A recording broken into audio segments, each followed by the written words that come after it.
write-in votes. There How will be many a more list. people? Like, where would you think you ranked in the write-in? Like, who's getting a lot of write-in votes? A lot of people vote. There was an article a few years ago. A lot of people do Mickey Mouse Yeah. Mickey Mouse. when they don't like either candidate. I imagine Durango, Billy Blue Jay, and Herbie Husker might have gotten a vote. Herbie Husker doesn't even live here. He's not even a resident of Omaha. Yeah. We live in Nebraska. I guess that's why we just kicked out our previous mayor. Because she doesn't live in Nebraska? Well, No comment. I'm not involved. I'm not involved in politics. I'm not a politics guy. Everyone knows where I stand on the issue. Now that I won, I can take the high ground. Yeah, Josh doesn't comment on these things anymore. Well, trust me, what you see online, there are people that are like, you know what? Okay. All right, Jean. So we were She was talking very about... cordial. She said yes. Yeah, She goes, have you voted yet? She handled it great. John Ewing Jr. said, hey, he goes, good to see you. Him and his wife are Omaha Maverick grads, so they come to sporting events. You saw him yesterday? Yeah, they were at the DJ Heroes Luncheon. Wow. You saw both of the candidates yesterday. Yeah. Wow, look at that. So might be the first time anyone saw John on the campaign trail. All right. Whoa! Hang on. He won. Okay. It's over. Yeah, it worked. All right. So we were talking about this in the in our pre-show meeting today because we have one of those. We do. Very professional. And the most professional. We were wondering what street gets named after Mayor Jean. Oh, yeah, that's right. Or is it the streetcar? It's got to be the streetcar or the street that it's on, right? That little strip of. Because everybody else, I was looking at the mayoral history. Everybody's either got a street or a lake or a park. Yeah, they will name a stop. That is awesome. Yeah, so she'll have something. I mean, 12 years as the mayor in Omaha. That's a good run. It's a record. We do parks over in where I grew up. It's all parks. Too many parks. What if because the streetcar will go right down Farnham by the park in Midtown?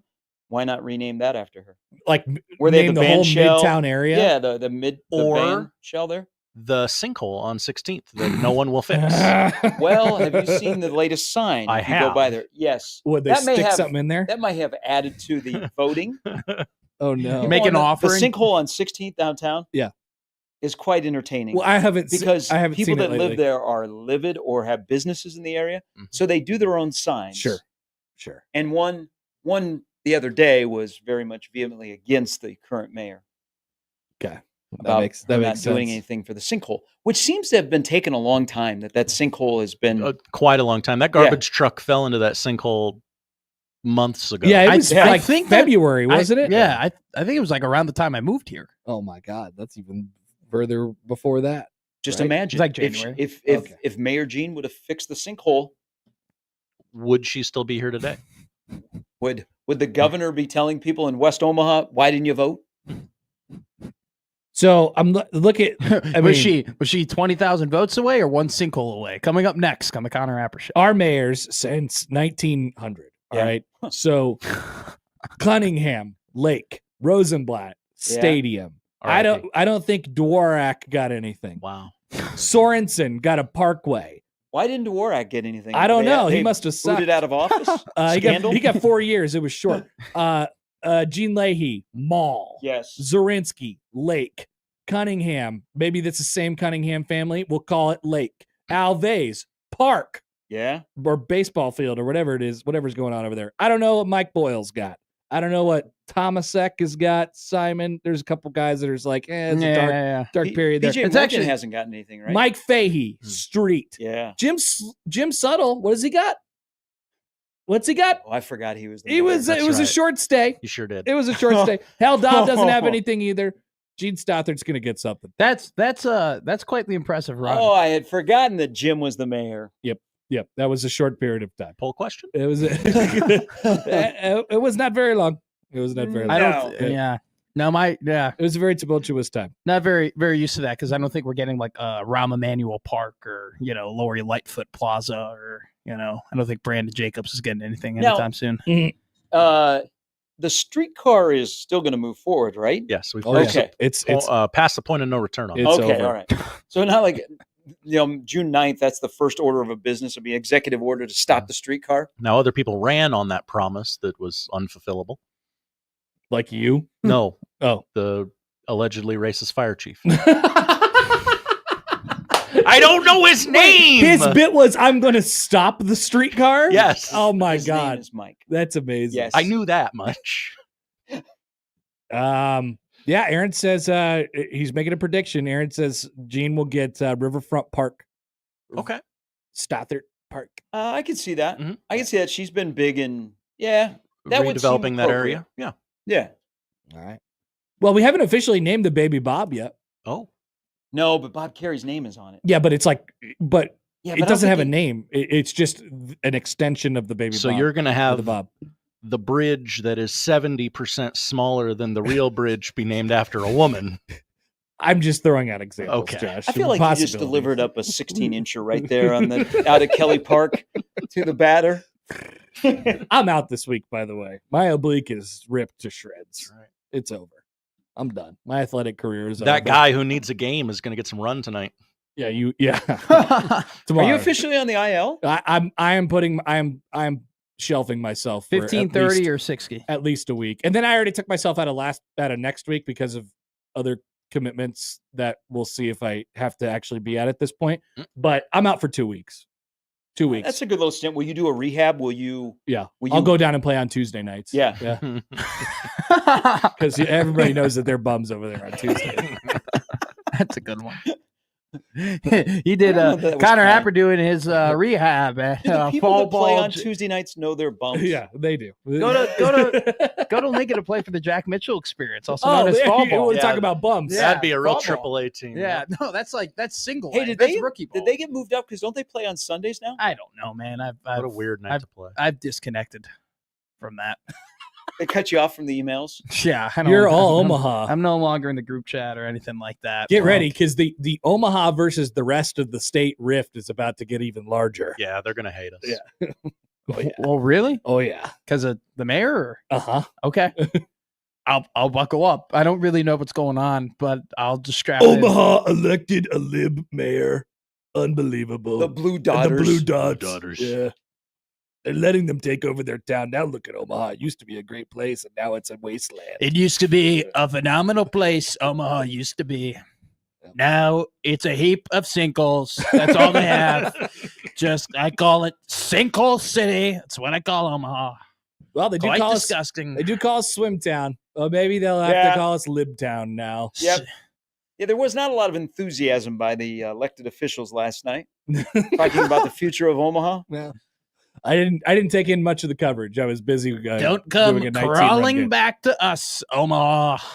Well, now Lincoln's going to get everything. Fireworks show was a nice touch, though. Thank you. I liked it. You did that, right? Yeah, Yeah. went out to lot 27 and fired off the fireworks. You held the Thank no you, smoking for quite some time.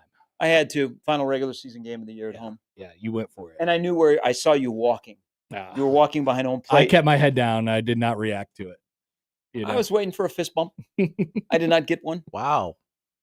I know. I saw, and I You waited big-timed until him? You big-time, so Gary? Connor was in the dugout talking to Coach Service, and he came out of the dugout to come back upstairs, and I saw him walking behind home plate, and I go, "Here we go." It's time. It's time. We're gonna Guys, blow. We're gonna are we blow a 'em team away. or not? What do you mean?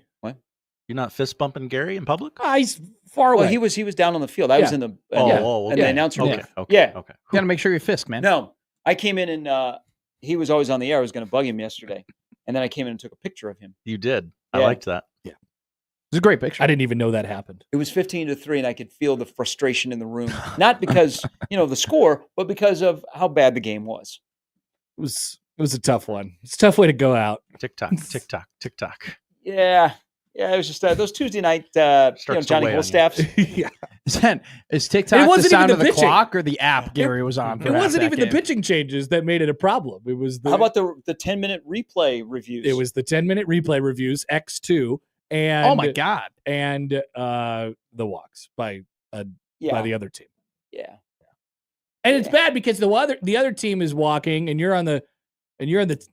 are benefiting from all these walks, but you're like, all right, enough. Can we like it's good for my team. This is great, but please stop.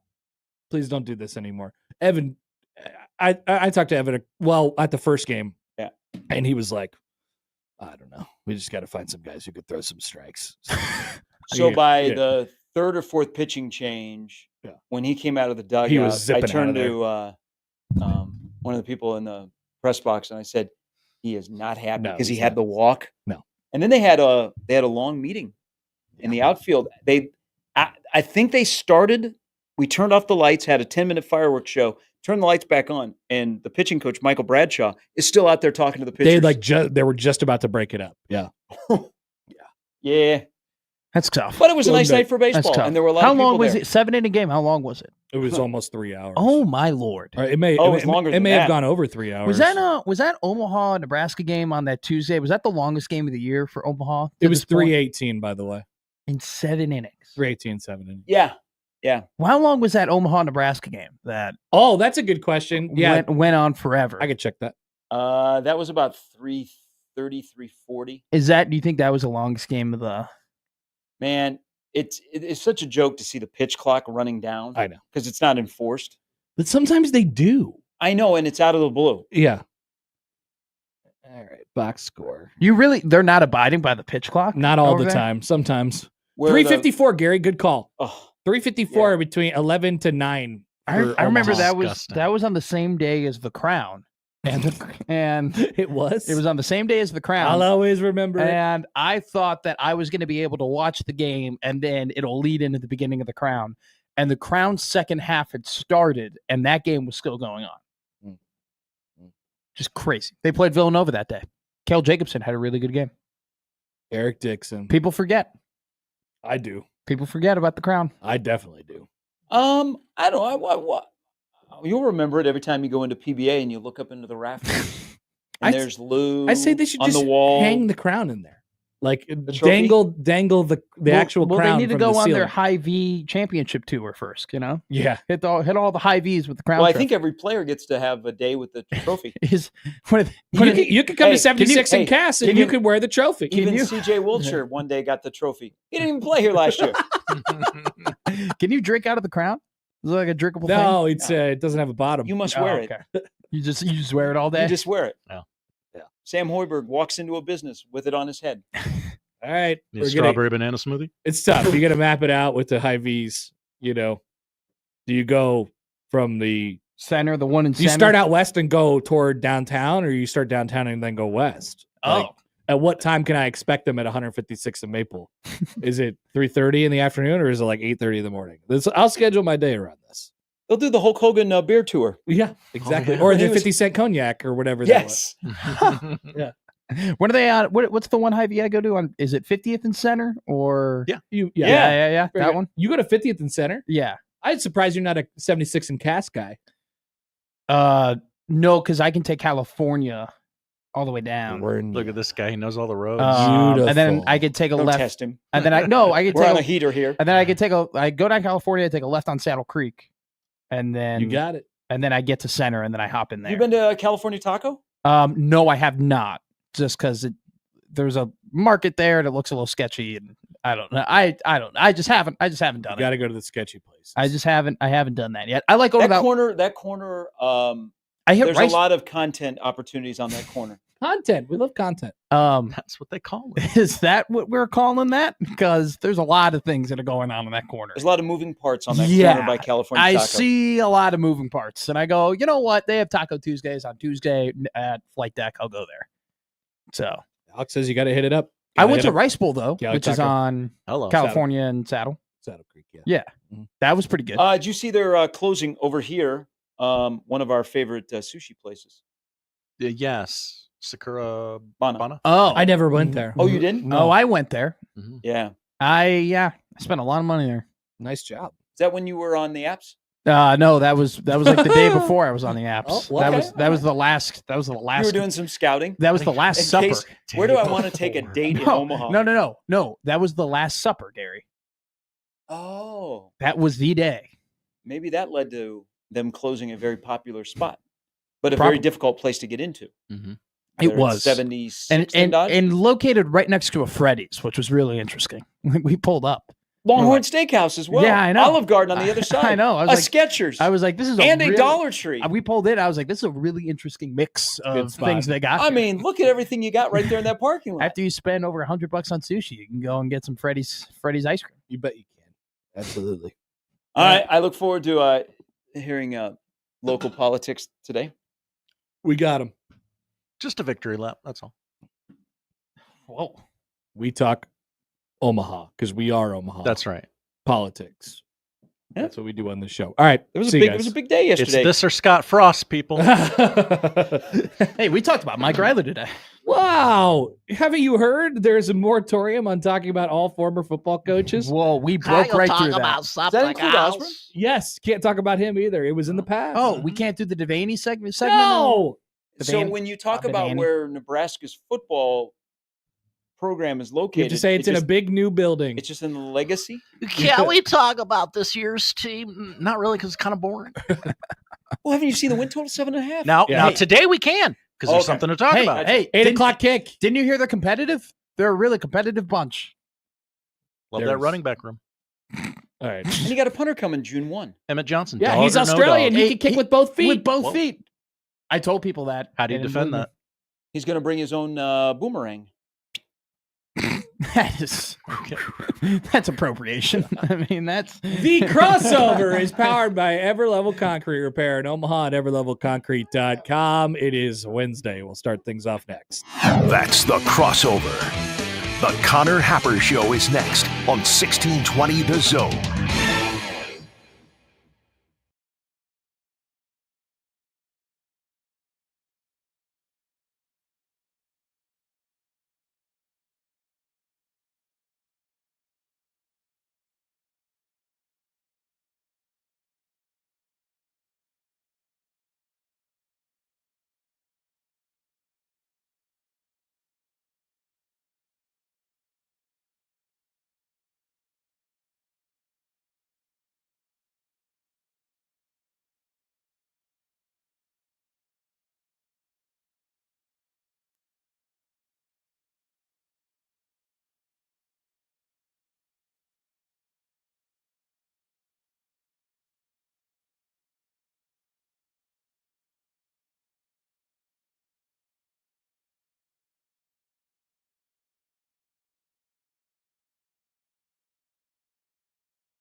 It's the Connor Happer Show.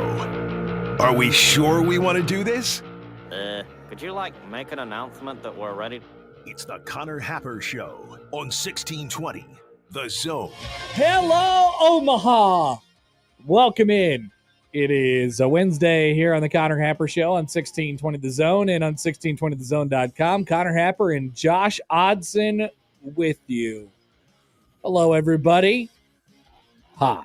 Hello. Hi. Good to be back. Cody writes in on the text line. Hi, Cody. I know there were 19 runs scored yesterday, but I have no idea if that was combined or by one team or who won the match. Wow. So that is Cody reacting to the show, our show title today, Okay. which is definitively not our lead story today. But I will tell you that Creighton won a baseball game 19-3 last night. Yeah, sorry. I know. It's Sorry. surprising. That's a lot. It's a lot to a little. It's surprising. I'm choked up just thinking about it. It's not like they were slamming the ball all around the yard either. How many dongs? 2. It's not a lot. 1? That's even less. There was a UNO home run and there was a Creighton home run. One of the home runs was a grand slam. Did Teddy Dieters hit 2 home runs last night? I can't remember. You would know better than anyone. Yeah, I don't have my book on me. I remember he hit a grand slam. That was cool. I like that part. There you go. Yeah. Jody was wondering about that. We have so many other things. Baemon writes in. How long do we wait before we start talking about Celtics pain with Josh?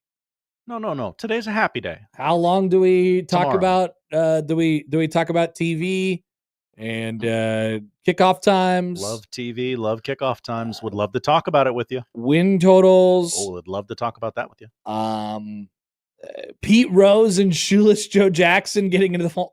It was a wild day yesterday. It was very weird. I got to the ballpark at 3:00, and then I put my head down and started working a little bit. And, Grind. yeah, just started getting ready and getting some things squared away, and setting some things up. And I probably, came back up at about 4 or 4:30. And by then, Nebraska had a kickoff time for its opening game and a TV network. And Rob Manfred had announced that Pete Rose and Shoeless Joe Jackson were allowed to go into the Hall of Fame. And I thought, this is a joke.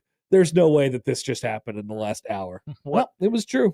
What happened during my prep time? Lots of things were going on. NFL schedule leaks. It's not really leaks anymore. Deluge. The whole schedule is out, and it will be out tonight. But you're going to know all of it before it even starts. And Nikola Jokic. This guy. He should probably consider doing bodily harm to his teammates. You need to hire your brothers to do some hits. Michael Porter Jr., you can't airball those, man. An amazing playoff, shot there from Nikola Jokic to tie the basketball game with, the number 1 seed kind of on the ropes on their home floor. And then they go down and get an easy bucket, and then the ball ends up in Michael Porter Jr.'s hands for 2 possessions in a row, and he basically airballs both of them. Yikes.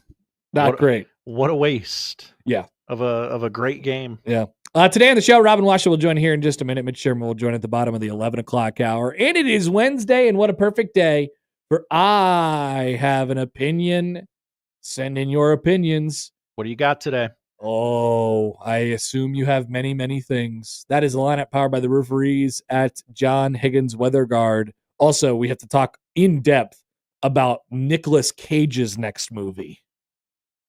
I assume you've seen this and heard about this? I have seen and heard about it. All right, good. I have a lot of questions. Right, we have some time. Today on the show.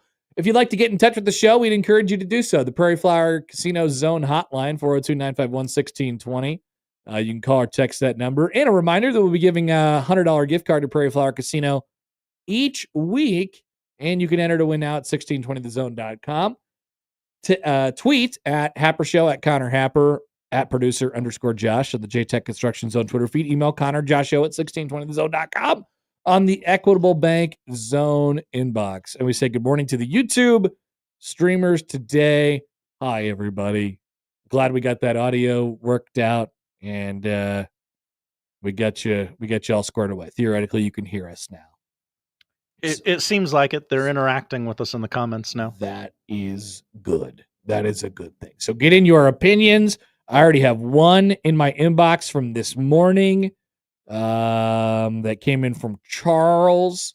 So, I also have Charles's opinion. Okay, so we'll get to that, but we want to get to several more, and we'll open that thing up coming up at noon today. Coming up next, we'll have a chat with our dear friend Robin Washut from HuskerOnline.com. Maybe touch on a little basketball, but also football. People forget about football. They do, and it's sad. Well, it is May after all. But a little slice of football heaven yesterday. Kickoff times. I love it. Back after this with Robin. Welcome to a Wednesday show on 1620 The Zone.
The biggest basketball coaching convention of and work on your skill set while you listen. What? You don't want them there. Yeah, I'm talking.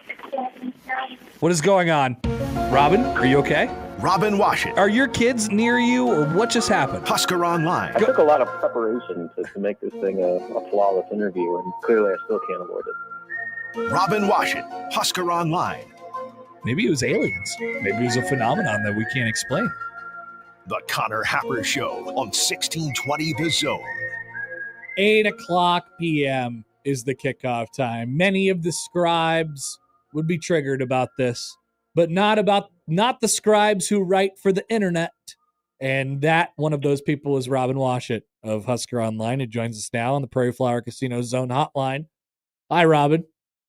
What's up? Are you triggered about the 8 p.m. kickoff time to start the season in Kansas City? Mildly, just because that's a long night in Arrowhead Stadium, which, night games are always a bit of a grind. But, I like the leading up to it is, I think, beneficial for Nebraska, because that tailgate experience is going to be as elite of a Nebraska football tailgate experience when, I think Sean brought up this point. It's like, so normally, all the stuff right around the stadium for Nebraska home games is kind of the reserved, booster lots and all that sort of thing. Well, this is going to be kind of a first come, first serve setup where people that get there earliest and set up base camp in that giant tailgate parking lot outside of Arrowhead and Kaufman, they're going to have themselves a time. And with an 8:00 tip, you get there at noon, things are going to be pretty revved up by the time that game kicks up. So from the fan experience, for those that are actually going to the game and wanting to make a full day and night of it, that's about as good as it gets. I assume you, Sean, Sipple, have the power to at least run this up the food chain, but there's got to be a way where we can officially make Friday, the Friday after Nebraska plays this Thursday super late night game in Kansas City, can we just make it so nobody is working in the state of Nebraska? Because it's Labor Day weekend. We oftentimes complain about the day after the Super Bowl going to work. This is going to be that times a few, I think, in our home state here. Yeah, I got a feeling many people around the state and surrounding area are going to come down with something that Friday that will make the workforce pretty light on that Friday. Yeah, I think Josh Best ofs, I don't know, replay Big Red Overreaction 4 times that day. They might want us to talk about the game. But my next thing I could campaign for is that day to be a holiday. That's true. You could run on that. I don't know. Big Red Overreaction might go until 3:00 in the morning or something like that. Robin, would you like to be a guest? We'll be doing our own live show until 3:00 in the morning, I'm sure, inside that cozy Arrowhead press box. So that's right. That's the thing about road games. It's always an adventure. Get it? Because we found a pretty good strategy where we just go to the Nebraska radio booth, because those guys clear out of there so fast. Yeah, they're out. So we got our own little room and we don't bother anybody. But it's always kind of an adventure, scouting out the press box and making sure that we get set up after the chaos of post game and making sure we're ready to go. But it'll happen. It'll be good, and I can't wait. Yeah, it's going to be different, and it'll be fun, and it's on ESPN. It's funny because we get to go to you go to all these games, and so you don't really it shouldn't matter that much as to what television network it is on. But I do. Yeah, I miss being around the ESPN family of networks as the Big Ten is transitioned to mostly Fox, but with NBC and CBS involved. Back on ESPN, obviously the bowl game was on ABC as well, so that was kind of the last time. But I do have some nostalgia just looking at the word Nebraska and the ESPN lower third and the graphic they have on there. Yeah, I mean, I think anytime you can get a variety of national exposure is only good for the programs. It's good for the fans just to be able to have access to a game like that, and then just the spotlight that comes with it. That's going to be the game that night, and ESPN's going to pump it all week. And Nebraska could not ask for a better stage to show what they're all about going into year 3 of the Matt Rule era. So, I mean, I think this whole thing is such a win for Nebraska. I mean, the fact that they went from having to go all the way to Lucas Oil and play in front of a half-empty stadium out in Indianapolis, basically getting another home game for what this will be, and then just the national exposure that comes with it, and just the showcase that this whole game will be. It's about as ideal of a situation as you can ask for. What is we were thinking about this morning. What is your other I mean, this is obviously a huge game and people are looking forward to it, but it's not big in terms of like national appeal. It's the first Right. game of the year and all of those things. It's a big deal for Nebraska to be able to win it. Is it that Michigan game that you point at and say that's Nebraska's sort of big marquee kind of swing game of the year right now as you look at the schedule?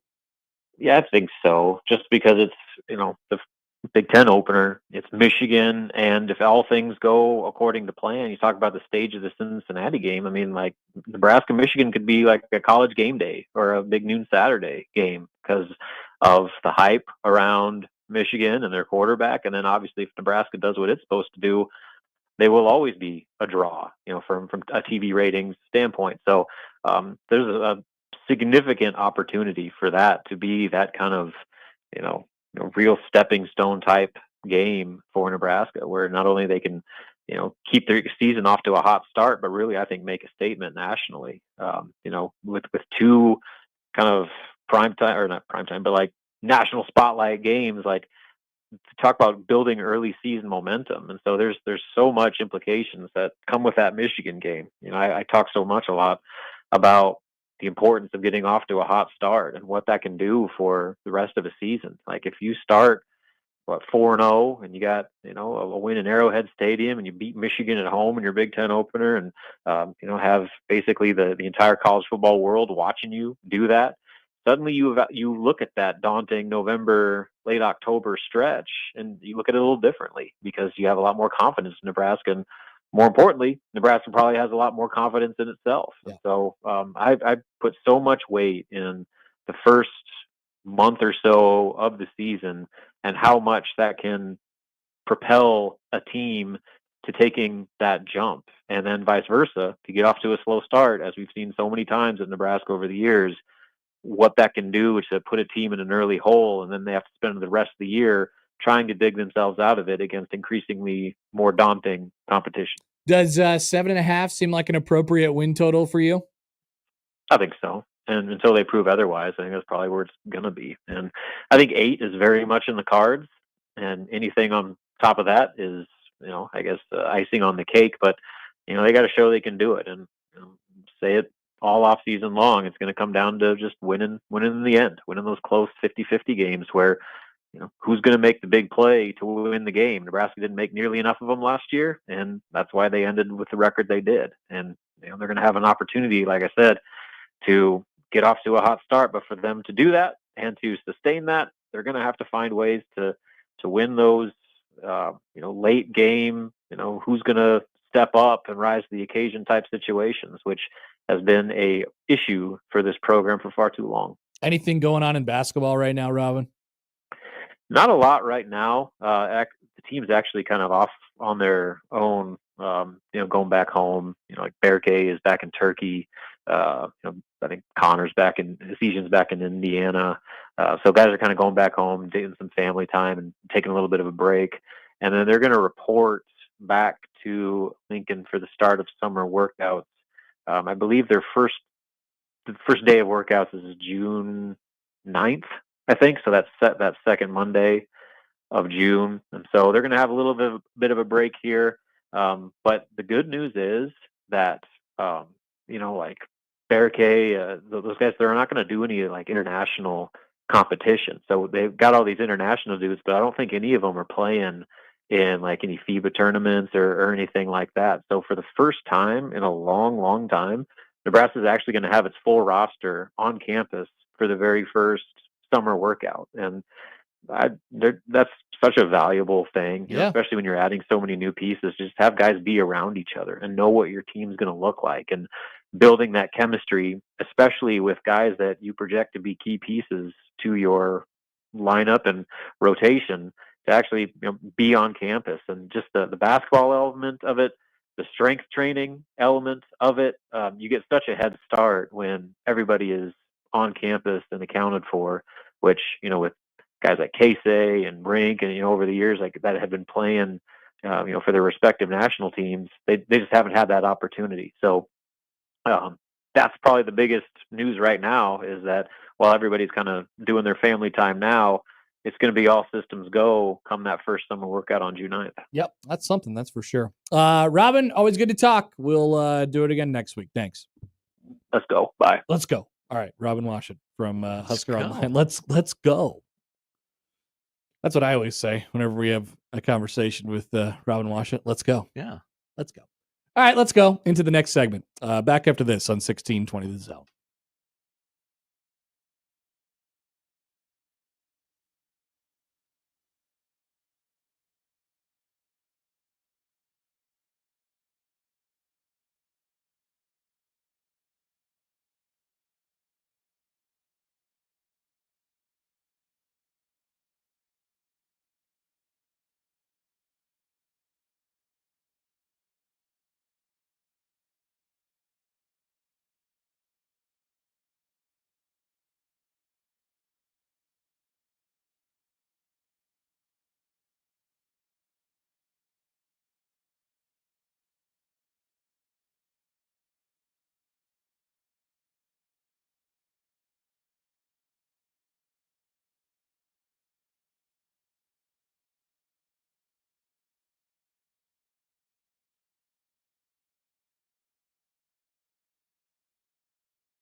Let's get back to the Connor Happer Show on 1620 The Zone.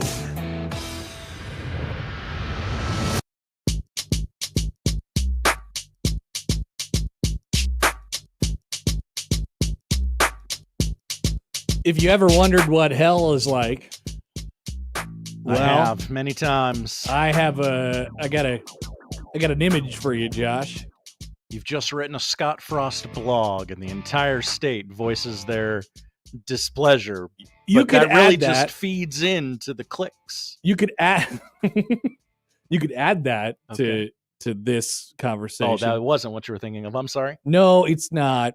I was thinking of the evening of August 28th into the wee hours of August 29th. Interstate 29, Platte City, Missouri. Quick trip. It's either going to be the greatest place on earth or living hell.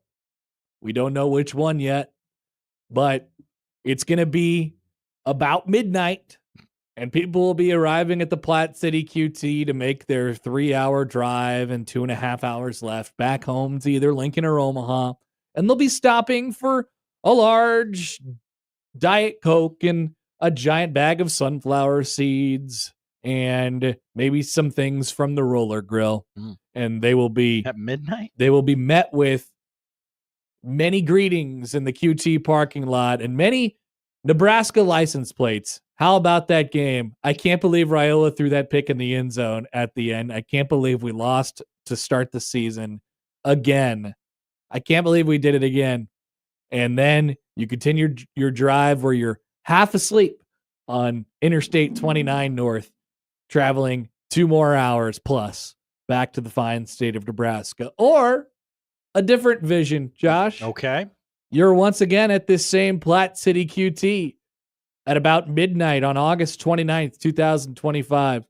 Nebraska has beaten Cincinnati an hour or so before. You've already been trapped in traffic around the stadium for hours and hours and hours and getting out of the parking lot. And you finally arrived to the safe haven of the Platte City QT, where you will once again get a large Diet Coke, something off the roller grill, and a giant bag of sunflower seeds, and maybe an extra cup to spit the seeds into. Sure. That's just thinking ahead.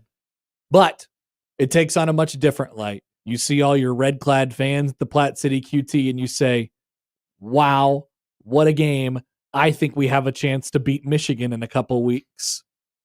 And then you'll drive home and you'll listen to Big Red Overreaction on the 1620 The Zone app, live from the annals of Arrowhead Stadium into the wee hours of the night. And you'll say, I love these guys.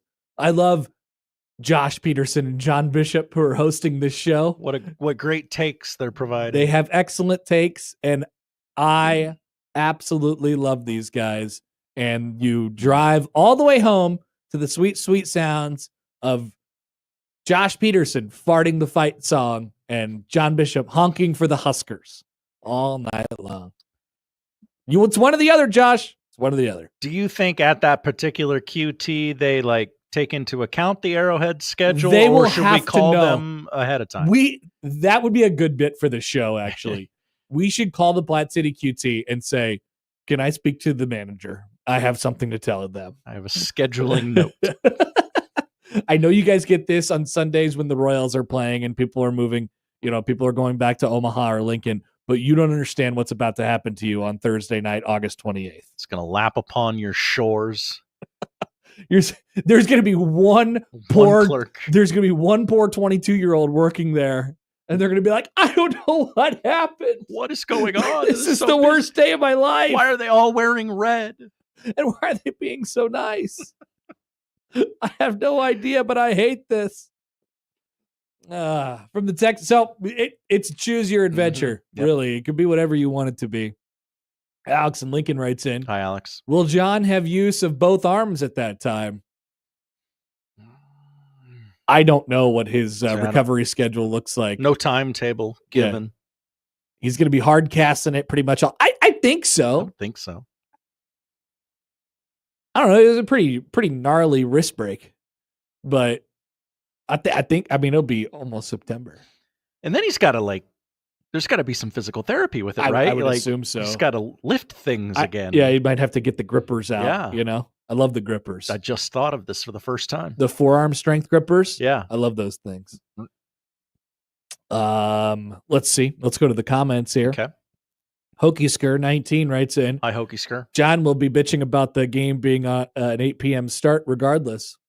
100%. Well, I just think what do we do? Do we go off the air at 6 or what? Oh, that's true. I didn't think about that part yet. Yeah, Josh probably. is already Josh is actually the one who's thinking about this. Do we let after hours go up to the show? I don't know. Well, that's a Thursday, but it's the sports schedule does allow. When's the NFL Thursday night game per the week after that, right? Yes. Yeah. Okay. Yeah. Yeah. Sorry, just thinking all of this for the first time. That's all right. There's going to be a lot going on. Mm-hmm. Jordan writes in Hi, Jordan. that QT is going to look like the beaches of Normandy. The beaches of Normandy. Dear Yes. God. I mean, I think it'll be a little better than that, probably, but A disaster all the same disaster that we will be proud of. Yeah, Hopefully. definitely a disaster. Oh, Josh, let me hit We're proud of that, right? a Oh no! Disaster! Black Cat writes in, sounds like one big DUI stop. It would be a great idea. All of those people have been Oh. drinking for 8 hours before the game. That we should call. No, I don't want to be a knock, but if You would knock. we could call the Kansas City area police and say, hey, just so you guys know. They know. I mean, they have Chief games every week, Yeah. right? This ain't their first rodeo. No. They could get every single person coming out of that stadium, and yet they don't. It's very nice of them, should say. Chance writes in on Twitter, Hi, Chance. you have faith the game will be over by midnight? Well, I mean, that's 4.5 hours. Or that's 4 hours. Yeah. So It'll be about then. yeah, you might not be to Platte City QT by midnight. No, You'll probably You'll be in the parking lot. you'll be honking. Oh man, the traffic to leave early if Nebraska, if they feel like Nebraska, if Husker fans feel like Nebraska's just got it in hand by the time they go to the fourth quarter, people are going to be out of there. Oh yeah, People are going to be straight up. they're going to be there. exhausted. Yeah. It's They're like, I have probably to go going to be home. hot that day. I have to go home. I have to go to work tomorrow. Oh, Yeah. it's going to be scorching hot. It is going to be miserable. And you're just going to hot. sit in a uncovered parking lot for 8 hours and drink. I used this joke this morning, but I will use it again. Do you Please. remember what Ichiro said about Kansas City in the summertime? He said it in English. I know you've said it before. It was very vulgar. It was. That's right. He said it in an interview with Bob Costas. I don't remember the All right, specifics. I'm not going to say it on the air, but it's going to be hot. Okay. It's going to be hot that day.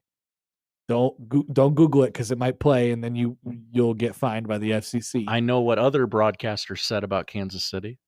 I don't. Oh, okay. Yeah, we can't say that. No, we cannot. No, we cannot, Josh. It involves two rats. Yes, it does. So there you go. That's what you have to look forward to. That and if you're not making the trip down to Kansas City, which I don't know, everybody pretty much is, right? I think everybody's going to this. I would think I think everybody's going to this. the percentage of our listenership Yeah, going to that game is it could be above very high. It could be above 50. Yeah. I'm not sure. Because there's going to be seats available and like it's an easy trip. I'd do Kansas City for lunch sometimes. I could give you your best Kansas City for lunch options. What great summer content. Damn. Sounds like Put it in the notes. it sounds like Connor's walking around at the baseball village, the College World Series. Connor, you stick a phone in my face. Give me the best places in Kansas City for lunch in August. Well, you got Q39. Yep, that's pretty much the place that I always go. That's It's kind great. of it. And on top of the game kicking off at 8 o'clock Central Time on Thursday, August 28th against Cincinnati, it'll be on ESPN. Jeremy Schaap, ESPN. He won't be there. The Huskers and the Bearcats will square off at Jiha at Arrowhead Stadium, Nebraska's first contest in that stadium since the 2006 Big 12 championship game, probably presented by Dr. Pepper. Definitely. And Nebraska's first regular season game in Kansas City since 1998. The matchup was originally scheduled as a Cincinnati home game before being moved to a neutral site, which we remember that neutral site at first was Josh's favorite stadium in the NFL, the big oil drum in Indianapolis. Oh, yes. It would have been great there. Have you had the cocktail sauce? That there would be absolutely no buzz for that game whatsoever. Because Indianapolis, is a buzzless town. It is. It's got no buzz. The Pacers are in the Eastern Conference Finals and no one cares. Nobody cares. Who's Tyrese Halliburton? Who is he? I only want to talk about his dad. Second all-time meeting between Nebraska and Cincinnati, and the first since the only one, which happened in 1906. Hello. Who won? I don't know. Okay. I assume Nebraska. I'm on it. Actually, it wasn't mentioned in this press release, so maybe it was Cincinnati. Anyway, My first trip to Winsipedia. the season is close. So Nebraska won that game in 1906, 8-0. 41-0. Oh yeah, I knew it was a shutout one way or the other. Cincinnati has never scored a point against Nebraska. And they ain't gonna do so this fall. That's either. right. Ain't gonna do so this fall either. Honk honk. Who says we can't honk for the Huskers? A little bit, Josh. Hit me. Honk, honk. So I'd like to first say this. I'd like to credit the University of Cincinnati for doing the smart thing, which is taking advantage of Husker fans and their wallets. Mm-hmm. That was smart by you. But also, what you've gotten out of this is a lot of money. I don't mean to get into the logistics of. It's their home game. It is still their home game? It's their home game. Okay. I mean, they gave up their home game. Sure. So it's not like they get to like operate it or whatever. Like it's at the neutral site and they're working with the Chiefs and they're working, whatever. But it could have been at their place, sure, if they wanted it to be. And then they were like, let's go to Indianapolis. And everyone was like, I don't think we're going to sell a single ticket for this game. Maybe we should just move it right in Nebraska's backyard. Great idea. Great idea. That was Let's an do it. excellent call by them. Great call by you. We can get Patrick Mahomes and Travis Kelce to go to the game. And Nebraska gets to be on ESPN again. Hello. I never thought I'd see the day. I thought we were trapped with Fox for the rest of time. Fox, NBC, CBS. We love our new television partners in the Big Ten, but I do get nostalgia when I see Nebraska, in ESPN.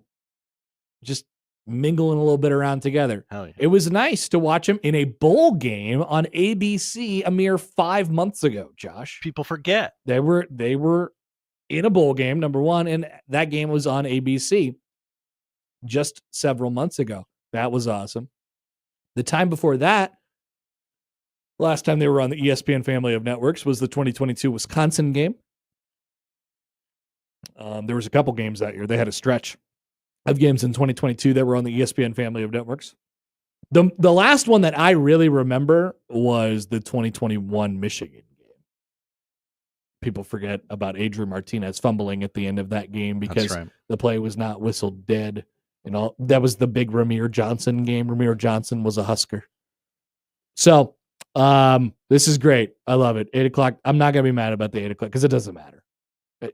Everybody's on the road anyway. It doesn't matter. I mean, it was going to be. It doesn't matter. It was going to be 7 or 8. Yeah, right? It was going to be late at night. Yeah. Now, do I have work the next day? I have no idea. Yes, you do. And do I have to be here for it? Now that I don't know. There's almost no chance I could get here. I feel like 16. I would need a PJ. Yeah, I would think we would be at our undisclosed location. What about the morning show?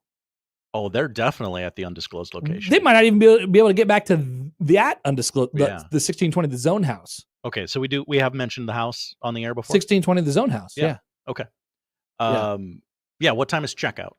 I don't know. Do we go? We got to have it an extra day. Yeah, do we have to pay for an extra day? I don't think Chris Prudon knows about this yet, but we have to have it an extra day. Because we want to clean it. We want to get 5 stars. We do. We want to leave it better than what we found. And if we got to get the heck out of there and do a show, I mean, we're going to focus on the show versus cleaning up on our way out. Jesse writes in. Hi, Jesse. If you guys call that QT, will you call ahead and have them call in, or would you call on a whim? I think I would call ahead so they could schedule staff. Yeah, but like we can't call them because if we called them now on May 14th, they'd be like, whatever, man. Just I gotta go check somebody. Somebody's trying to buy a log of Zins right now. Yeah. Like I'm busy. Whatever. Mm-hmm. But if we call them like the week of the game, right? We should call them the week of the game. We should call them the Monday before the game and say, listen to me and listen closely. Do not hang up on me. This is very important.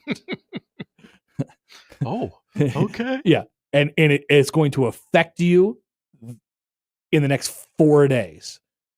This is going to affect you. You got to call. You got to call Jody. You got to call Kellyanne. Yeah. You got to call Mike. I know Mike doesn't like people, but he's a body. We need him. Yeah. You got to get him in. Bring everybody home. Order get extra people taquitos. From the other store. What time does the taquito truck get? Get people from the other store. Yep. It's not the most spacious of QTs. I got to say that. No, but it's the one. It's the one. It's right next to that Waffle House. You know what that Waffle House is going to look like? That Waffle House is going to be a disaster. Peak Waffle House is what it's going to look like. Charles says, have them put some extra food on the rollers if you call ahead that night. No, I think we call ahead that week. All right, so let me put it on the calendar. Let's see. August 25th, Monday. Call Platte City QT and warn them.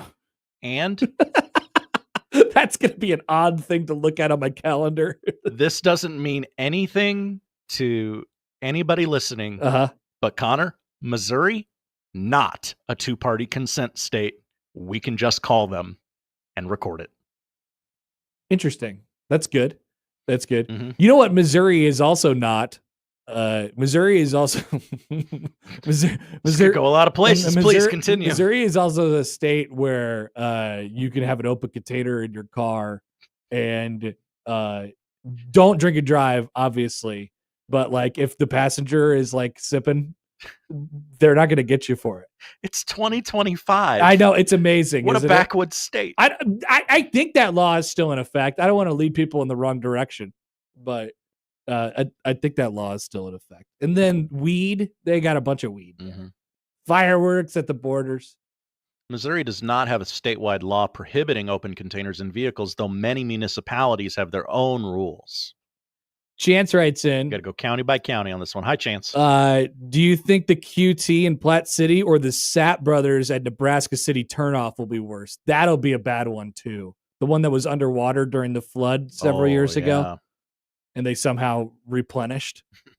That one is a disaster because not only do the Lincoln people turn off there to get back to Lincoln on Highway 2, but the Omaha people stop there because it's like an oasis. It's like there's not a gas station or anything for miles before or after that. Like that's the last possible stop on your way back to Omaha.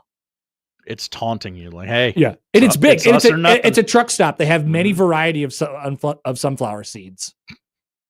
Which that's the only reason that I would stop at a gas. You know, I want to know what your selection of sunflower seeds looks like. They have, some like camo jackets and stuff like that too. Like it's one of those. It's a truck stop. Like they got clothes. I think you could take showers there. That's important. It's one of those. Yeah. So we've established ourselves as pro trucker on this show. That one's going to be a disaster too. But I still think the Platte City QT is worse. Because you almost have to stop at the Platte City QT. You can't not stop at the Platte City QT. I mean, you got to get your fixins for the drive. Yeah. You do. You're like, hey, Joe's driving back. He's doing us a real favor. Yep. We've been going all day. Like, I need to stay awake with Joe. I'm going to get something crunchy. So win totals are out too. Where do you think Nebraska ended up? Probably the same place they've been the last 12 years. That's right, Josh. You nailed it. Will they go under again as they have the last 12 years? Boy, feels like they shouldn't. It's taunting you, just like that Platte City QT and just like that Sapp brothers at the Highway 2 exit in Nebraska City. It's taunting you. Will you take the over yet again in 2025? The Cincinnati game is a big. It's 7.5. The Cincinnati game will be a big game in the route to more than 7.5 wins this year. We can talk about that a little bit later on in the show with the win totals, and then of course we have to have a great, excellent news dropped in the laps of the debate shows yesterday. Pete Rose and Shoeless Joe Jackson. We love debating about the ability of people to get into Hall of Fames, especially the Baseball Hall of Fame. This is one of the things. It's a great topic. I was trying to explain to somebody yesterday. No, this is like if you had a Mount Rushmore of sports debates, Pete Rose in the Hall of Fame would absolutely be on it. Yeah. Kobe or LeBron or Michael Jordan versus LeBron. Yeah. Yep. Pete Rose in the Hall of Fame. Pete Rose should the steroid guys be in the Hall of Fame is like an offshoot of that, which will come up today on the show. So we have to debate. We have to embrace debate, but we also have to take your opinions as well coming up on the show. We'll get to those at noon. So get those in, whether you text them into the show at 402-951-1620, tweet or email them into the show. But we will take a quick time out. We'll come back on the other side. That's where we'll find Mitch Sherman from The Athletic on 1620 The Zone.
Who do you want to talk about first? Mitch Sherman, The Athletic. He can play. And we need people that can play. And we'll never be royal. Let me live that fantasy. Oh. Mitch Sherman, The Athletic. On The Connor Happer Show. On 1620, The Zone. He can play. I just realized I made a weird error in the tweet that I sent out. I wonder what I-29 North from Kansas City to Omaha will be like on August 29th at midnight will be like. What does that even mean? Well, you'll be so tired from the long day of opening the season that you won't talk straight. You'll be delirious, and it won't make any sense. As Mitch Sherman from The Athletic joins us now on the Prairie Flower Casino Zone hotline. Hi, Mitch. Hey, Connor, how are you? Good. Have you thought about what the Platte City QT will look like at midnight after the Husker game on in Kansas City in August? Yeah, I'm a longtime fan of the Platte City QT. I knew that. Yep. Yeah, it's gonna be a little jammed. Interesting to see. It's TBD on what the mood will be inside the Platte City QT at midnight on August 29th when the calendar turns to August 29th. It could either be the best place in the world or the worst place in the world. It could be very celebratory. You could have a lot of hooting and hollering going on in there, or it could be quiet. So we're going to call the Platte City QT like live on the air or record it the week of and say, listen, you need to staff, you need to get everyone in and bring them in for the night shift on the night of the Thursday night, just to make them aware, because we're worried that only like one 22-year-old is going to be working at the time because it's a Thursday night, and we don't want them. Yeah. We don't want that person to be overwhelmed. They have to know, right? These are not hard things to figure out. I don't know. I don't know if they think about it. I don't know. I don't know if they. Maybe they do. Maybe they don't. Yeah, probably not. I mean, they know the schedule and when the Chiefs play and when there's big events, concerts, and things like that. Probably not a ton of thought given to the fact that there will be 50,000 people on that drive. Not all going back on the night of August 28th, but many. A lot of them will. I will have a room I believe I'm in like the Olathe Overland Park area. Oh, good move. And hopefully then go into the K the next day. Oh, okay. Oh, yeah. It's Husker Day. I forgot about that. Just kind of a good time to avoid the K. Right. But right. Maybe you'll get a bobblehead. I don't know, they've done the Alex Gordon bobbleheads before. It can be fun. So, but I've experienced it before. I think I'll go. That's at least my plan. My family will want to go, and I'm just hopeful that more than anything that we are watching a team that's playing for a division championship. Yeah, yeah. Or as you boldly claimed this morning on the podcast that the Royals will have the division already cinched up by then. I thought that was a little bold. That's a little bold. They would probably already need to be like 10 or 15 games up on the Tigers and the Guardians, which is not the case. No, it feels like that one's going to go down to the last week or so, but we can dream. And maybe we'll see Jack Caglione, there by the time that happens. All right. Want to see him in Omaha first. Yeah, don't worry about that. We're going to see him in Omaha, I think, very, very, very soon. So hopefully in the next couple of weeks here. All right, Mitch. So you wrote a story today that's out today on The Athletic regarding Nebraska's game against Michigan coming up this year. We've talked a lot about if Nebraska should use Michigan's sort of slight as motivation. I think it's setting up to be a really big game. I can't wait till we get the TV time, the kick time on this one, because it's setting up to be a pretty big one. That's assuming Nebraska takes care of business in the first game, which is no guarantee. But also combining that with the fact that Nebraska's lost 1 billion games in a row to AP top 25 ranked teams. 27 is a little less than 1 billion, but that is the number. It's first of all, it's something that we need to bring up every once in a while. It's unfathomable. It's unbelievable that Nebraska's lost 27 games in a row to ranked teams. And then you think about the way that they've lost them. It gets more absurd. Yeah, you're in the company of, well, Rutgers, which is the one team that has a longer streak than Nebraska active in the Power Four. But then historically, like Kansas State in the 80s and 90s, Iowa State for like 4 decades after the poll was introduced, Vanderbilt had a long streak, Northwestern has had a long streak. These are not the types of college football the types of college football situations that Nebraska wants to identify with. So the best way to get out of that is just to beat a ranked team.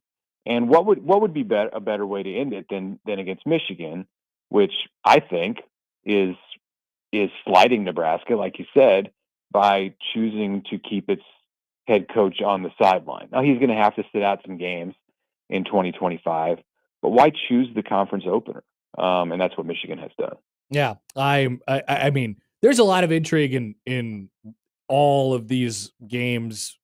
I suppose most of these games this year, and we just happened to get the TV and the time for the opener yesterday. It is Nebraska, Michigan, with all the things combined, whether it be early in the season, the fact that it's against Michigan, it's at home, the slight, all of those things. Like, does that make it the big gold star on the schedule for Nebraska this year, the Michigan game? I think so. I mean, you could probably make a case for Penn State, Nebraska going back into Beaver Stadium, 108,000. It's going to have likely playoff implications for the home team. Penn State could be ranked number 1 to start the season. You know that Penn State's going to be ranked. Whether Michigan's ranked or not in week 4 is not all that important. It's important for ending that streak, which is kind of a symbolic point in Nebraska's return to relevance. But Michigan could lose in week 2 at Oklahoma, be 2-1 with wins over New Mexico and Central Michigan. Probably going to depend on how that Oklahoma game goes. Clearly, if Michigan wins, it'll be ranked. If it loses a close game, maybe so. I don't think that matters all that much. I do think it's the biggest game. It's the game that has the most appeal to me going into the season, because it's going to be a litmus test for Nebraska. Nebraska has to take care of business in week 1, but regardless, even if there's a stumble, it's a litmus test. It's really important for the program. Can Nebraska have a successful season this year without beating a ranked team? Yeah, I mean, in theory it could, because some of that's out of your control. Sure. The only game on the schedule that you absolutely know will come against a ranked opponent is that trip to Penn State. You can expect that maybe UCLA or USC, one of those two, is going to be ranked. I think there's a decent chance with Michigan. Iowa, sure, it's always possible, but you don't know. I mean, if Nebraska only gets 1 or 2 opportunities to play against ranked teams and it doesn't get over that hurdle, you can still have a very successful season. But again, I think it's something just for the psyche, the mindset of everyone that they need to get past sooner than later. No doubt about it. Like I think I said something along these lines going into last year. Just it feels like it's time. They've made some strides as a program. We've talked about this before, Mitch. I think they've raised the floor in a lot of different ways over the last couple years. Mm-hmm. And the next thing is like you kind of have to go get one. You kind of have to. In order, I think I asked you about, this being a season where it could or it might not, whatever, pop this year. Like, does it have the chance to pop? In order to do that, you really have to beat somebody that you're kind of not supposed to beat. Like, you can't just go through the entire season while beating the teams that you're supposed to and losing the teams that you're supposed to if you really want to make a jump at some point. That kind of thing, and Nebraska's in a different place as a program than it was, say, in like 2005 and 6, and then maybe like 2013 and 14. But that kind of play on the field has gotten 2 coaches at Nebraska fired. And that's not where Matt Rule is. Like, if he beats the teams he's supposed to beat, he's going to be celebrated. But yeah, to go there as a program, to gain the national respect, to get in the conversation for the college football playoff, to have 4 and 5 star recruits and the top players in the transfer portal do more than just talk about Nebraska as a fun place to visit. That you have to win. We have to win those kind of games.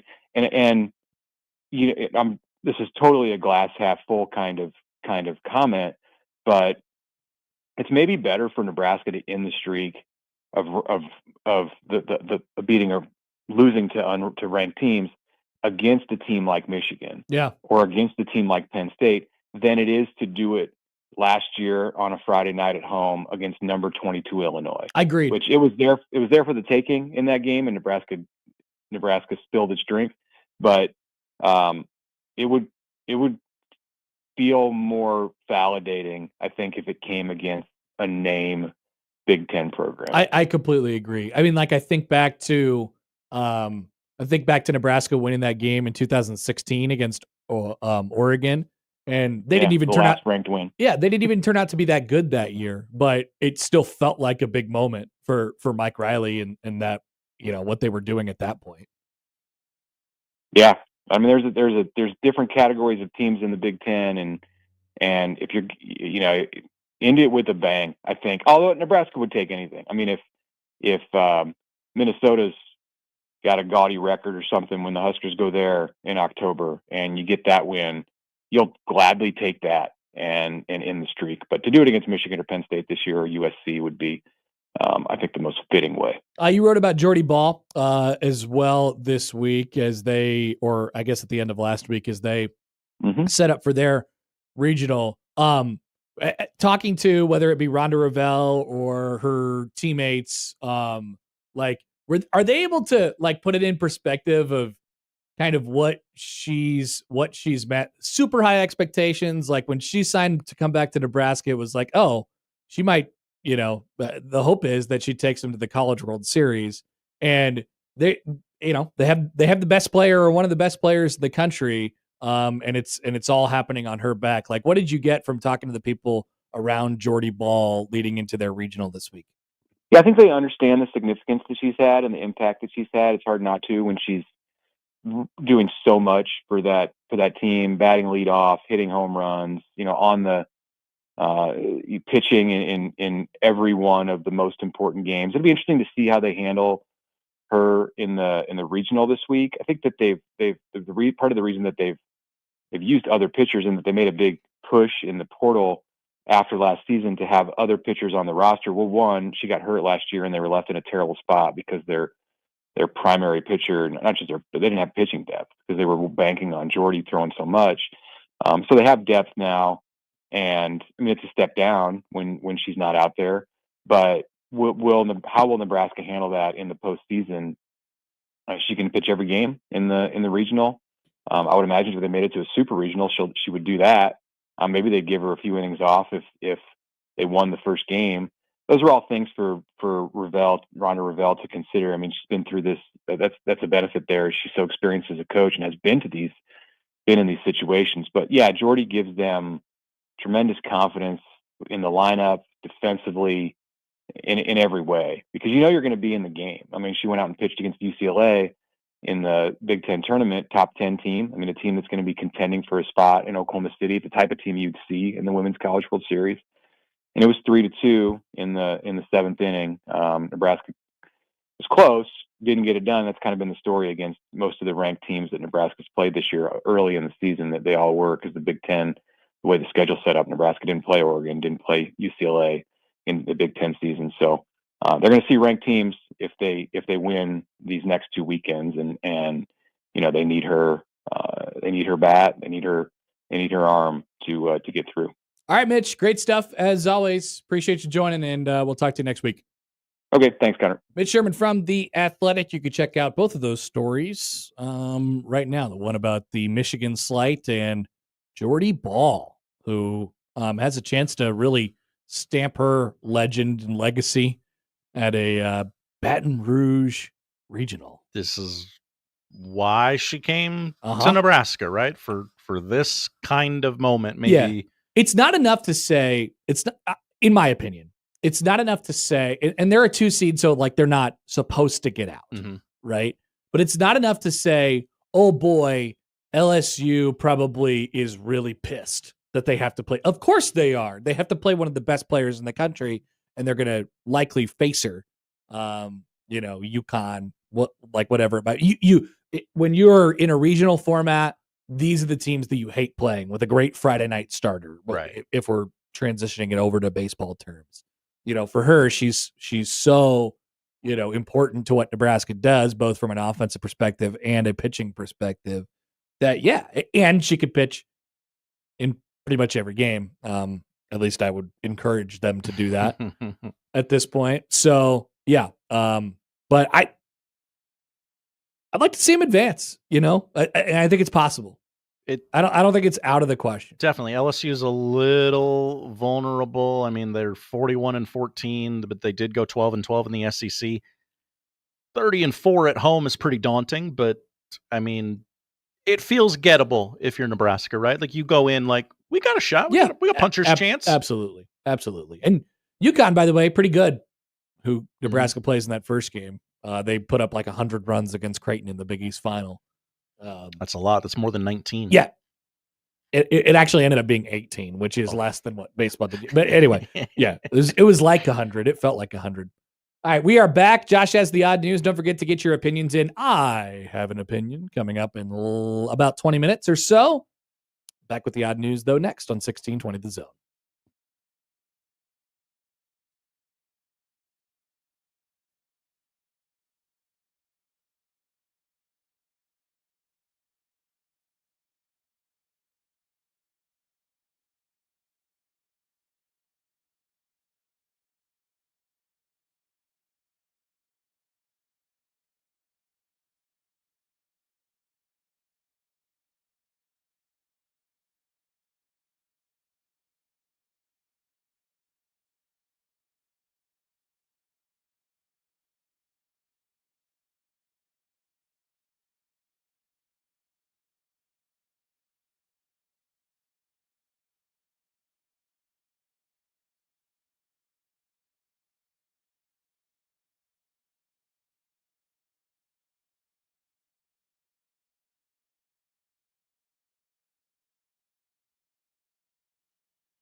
And now we've reached the point in the show where Josh Odson reads the peculiar, the bizarre, the comical, the odd news with Odd Son.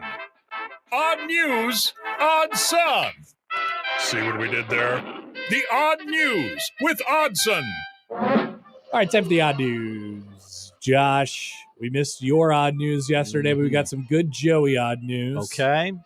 So I'm curious to see if there's, number one, any repeats. Always possible in this climate. Great fear of mine. In this day and age. But I'll let you know. Maybe I'll remember what we talked about That's yesterday. also part of it. We start off with sad news in the odd. Normally we like to have fun here in this segment, but we do have to address the issues when they come up. An icon of the silver screen has passed away over the weekend. A Hollywood veteran, best known for his role in the 1996 comedy Happy Gilmore, has passed away. Morris the alligator. The alligator? Has died. Really? Yes. The Colorado Gators Reptile Park and Exotic Animal Sanctuary confirmed the news of the retired movie star's death on Facebook, writing that they were sad to report his passing. The Morris, as he was known, appeared in numerous films and television projects from 1975 to 2006, including Dr. Dolittle 2, Interview with the Vampire, Eraser, Night Court, and Blues Brothers 2000. Is it Night Court? Yeah. Sorry, I didn't mean to McMaster that. Before retiring to the reptile park, he also made a cameo appearance with Steve Irwin, R.I.P., on The Tonight Show, starring Jay Leno. Careful. I know. That wasn't a gator that got him. It was not. It was a stingray. That's right. People forget about that. Black Cat, good question. Did he get done shooting his scenes for Happy Gilmore 2 before he passed? I'm going to go ahead and assume, well, I mean, they had to have got the same gator, right? This gator retired in 2006. Okay, so never mind. I got questions for Sam. Jubs, I got the gator that got your hand. What's the golfer's name who just looks at the camera and goes like this? No. Oh. Can't remember that guy's name. So yeah, sad news there out of Hollywood today. Yeah, that's huge. Story number 2. Let's get back to laughing at things. All right. One of the most Lee Trevino. Okay, yeah, that's right. Lee Trevino. One of the most mind-boggling rebrandings of all time has met its natural conclusion. The geniuses over at Warner Brothers have come to their senses, and after 2 years of calling their streaming service Max, they've decided to put HBO back into the title. This has been a banner week for cable and streaming services, Josh. Yeah. HBO. So they made a huge deal about rebranding to Max several years ago. And it's just cleaner. It will have all the TV networks that we own, all the stuff, because it's not just HBO, it's more than HBO. Does it say in that story that you're reading when they changed it to Max? 2020. I would have thought actually it would have been later than that. So they went from HBO Max to Max. HBO Max is now Max, and they were running promos for a long time, weeks, months. Yeah. And then eventually nobody called it that. Still, everyone still said, just flip on my HBO Max or just HBO. And now they've just decided, you know what, you guys were right. HBO Max is fine. Let's just keep it that way. We're going to call it HBO Max. It will officially rebrand this summer back to HBO Max. Will the logo change? I mean, I think they're just going to put HBO on top of it. Let me say this. I got a possible hot take for you, Josh. Okay. When app logos update on your phone or like on your Rokus or your Fire Sticks or whatever you got, when the apps update, I like it. I do too. I like it when it gets a fresh look. I'm like, ooh. Yeah. I like updating my computer, You did that this morning. Stuff looks just a little bit different, but it keeps it real fresh. I like it. I love a good update. Yeah. I love a rebrand. Do you love a good update? Poll question. Yeah, put that one out there. Show. By the way, Brian, Hi, Brian writes in on, I'm going to need some sound for this. Brian writes in on the text line. How many stories is Josh going to read for the odd news? 3! Nice. Okay. How many runs did the Omaha Mavericks score last night when Creighton scored 19? 3! That's right. John, thank you. Let's produce the odd news over the air here, Connor. I got 2 stories in front of me. One is about Jordan Hudson. I've read it. It's fine. Mm-hmm. I have here another story that you haven't read? I haven't read, but the headline is funnier than the Jordan Hudson story. Yeah, I'd say we dive into the unknown. Okay. Headline, Dwight Howard really thought Charles Barkley played with Wilt Chamberlain. Let's read on, shall we? Yeah, this is good. By the way, a good text, and I apologize for this, is an oversight on my part. The Gator dies in Happy Gilmore, so why would he need to be in Happy Gilmore 2? That doesn't mean anything in sequels. You can just bring these characters back. It doesn't matter. Are you sure? I mean, Happy Gilmore, in the Happy Gilmore universe, I mean, I don't feel like there's any chance of, like, time travel or... Could he have a flashback? Going into the space-time continuum. You could have a flashback. Could he get hit in the head with a golf ball and have a fantasy sequence? Now, they would have to bring Carl Weathers back for that, too, and he is also dead. He is actually dead. Well, the Gator is actually dead, too. So, you could... I don't know, like...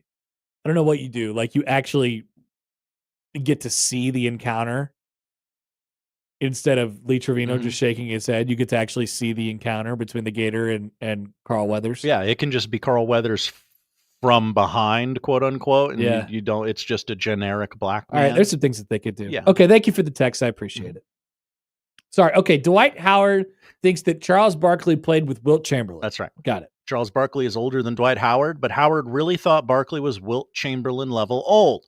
Howard continued his trend of following in Shaquille O'Neal's footsteps this week. Wow, that is derogatory towards Dwight Howard. Both centers, nicknamed Superman, started their career with the Orlando Magic before going to the Los Angeles Lakers. And last night, Howard sat in on O'Neal's chair on Inside the NBA. Wow. I didn't know that. Really rough editorializing there in the story. While attempting to break the ice with Barkley, Howard asked a question that caught everyone off guard. I got a problem with you, Dwight, Barkley said near the end of the show. Ernie, guess what he asked me in the back? This dude asked me about Wilt Chamberlain. I said, dude, how old do you think I am? Chamberlain and Barkley started their careers about a quarter of a century apart, and they were more than 10 years away from having any crossover whatsoever on the court. In fact, Barkley's career was much closer to intersecting with Howard's than it was with Chamberlain's. I will say this, low-key closer than I thought. 10 years of separation. Kind of closer than I thought. Between Wilt and Barkley. Yes. The kind of closer than I thought. Definitely. I did ask you that, Howard admitted with a curious look. After I asked you that question, I thought about it, and I said, Chuck ain't that old. That's my bad. I was really trying to start some conversation because I'm like, man, there's Chuck.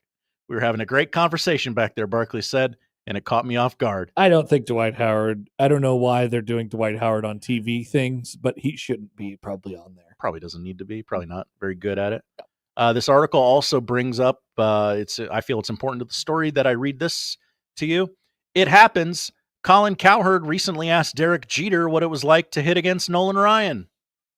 No, Jeter's career started 2 years after Ryan retired. Once again, not that far off. Yeah, I would have guessed longer between those two careers. Well, I knew that he pitched into the 90s. Nolan Ryan pitched into the 90s. And Jeter, Jeter made his debut in 94? Jeets. I'm the Yankee Clipper. Shut Derek Jeter. Shut Jeter. Funny. That's good. That's a question that like a Gen Z would ask. Right? Like MLD. Cooper Flagg goes up to Charles Barkley and said, "What was it like to play with George Mikan?" Derek Jeter made his MLB debut May 29th, my birthday, 1995. Wow. All right. Josh, thanks. Thank you, Connor. That is indeed the odd news. We have turned on baseball. There is day baseball where it appears as if Gunnar Henderson has just hit a home run in front of 8 people in Baltimore. Oh, wow. Congratulations to Gunnar. 3-0 Orioles over the Twins. Well, that's not the Orioles' problem. The problem is they can't pitch right now. Yeah. So they're going to need more than 3. Coming back, it's time for I Have an Opinion. Send in your opinions, and we will discuss them. Coming up on 1620 The Zone.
This is the I Have an Opinion song.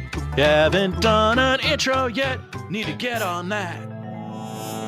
Yeah. Just a reminder, if you drive by 50th and Dodge, just honk. We'll hear you. The door's open. Honk, honk. The door is open for a variety of different reasons. Yeah. For a variety of different reasons. It happens. Sometimes you just do a show with the door open. Baptism by fire. My baptism by fire. I think that intro is perfect. Me too. Wow. Perfect. Thank you. Well, some people, you even said in your open, though, I need to get on I that. need to get on that intro. Get on that. Maybe could have worded it differently, but you know, you always think of these things after the fact, right? Oh, that is a nice car out there. Yeah, it looks fast. Yeah, it does. It's got stripes on it. Stripes. All right. Oh, is that I don't know what's going on. That's I don't know whose car that is. That's what's his name's car. What's his name? What's his name? The door's open. I don't want to talk about him. Okay. All right. Opinions. It's a really sweet car if you catch my drift. Oh, okay. Opinions. We got them. We got him. You want him. Where do we start? I got emails. That's my job. You want me to go there? I got emails too. All right, go get them. We start with Charles. I have an opinion. When you go to a sporting event, sit in the seat you purchased. When I asked you to move because I want to sit in my seats, don't look at me like I'm some schmuck for asking you to move. All right. I'm not going to find different seats for my group of 6 people when the stadium is 80% full. Get your fat butt out of my seats. Yeah, okay. So a couple different things here. First of all, I thought we were going a different direction. If you buy the seats, absolutely. You have the 100% right to those seats. And if there are some people who decide that the seats are open and they wanted to move down or whatever it is, they should not be looking at you like you're the weirdo or you're the mean person. You get up, you have shame on your face, and you walk the walk of shame all the way up the aisle for everybody to laugh and jeer at you. You have the choice to sit in the seat. This is the risk you have taken. You should be publicly shamed for it, and you should be embarrassed about it. But if you feel like that is worth the risk and you're willing to take that, then if it's the third inning, sit in the seat. Yeah. You know, it's really situational. Which Platcat has responded to. I have an opinion. Show up on time to sporting events you attend. It's really situational. But I definitely see both sides. Not trying to both sides this, Josh, but I definitely see both sides.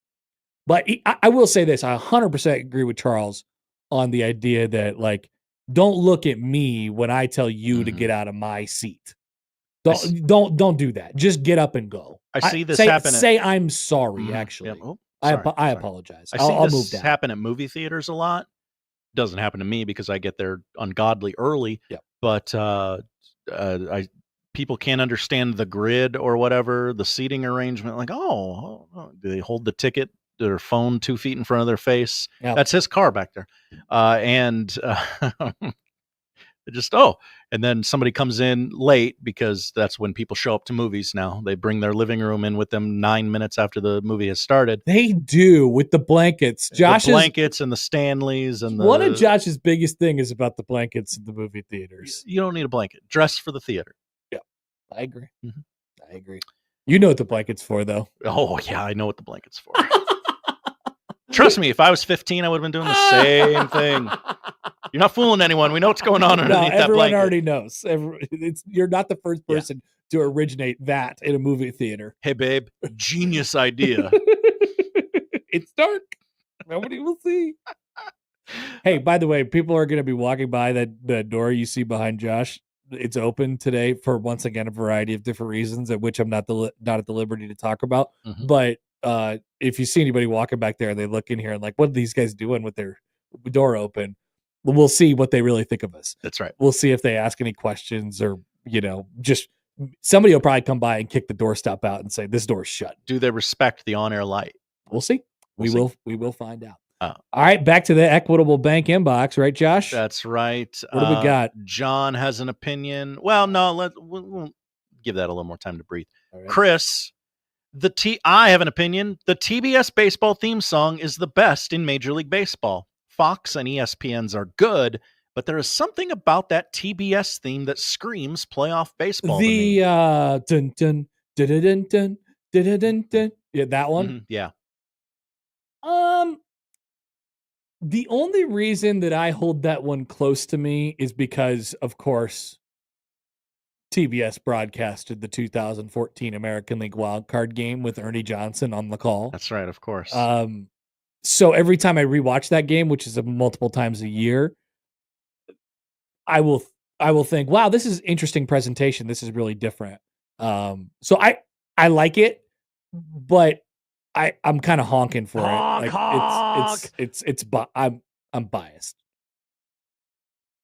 I'm allowing my biases to come into play. What is the Baseball Tonight theme song? That's Baseball Tonight that doesn't exist anymore. That doesn't count because it's not an active theme song. Is that what we're doing? So are you talking about Sunday Night Baseball? Baseball Tonight. Dun, dun, dun, dun, dun, dun. That's good. Which they might use for Sunday Night Baseball. It's do dead. They? No? Okay. It's dead. Sunday Night Baseball is Oh boy, I don't know how that one goes. Somebody will have to call in and make the noise for us because there's no really way to text this in. And then Fox. Fox has gone through a whole bunch of different like iterations. They've changed. They've tried to like update, and they've used more bump music over the years. But I think you grow up with what you grow up with, and that's the one that is the best to you always.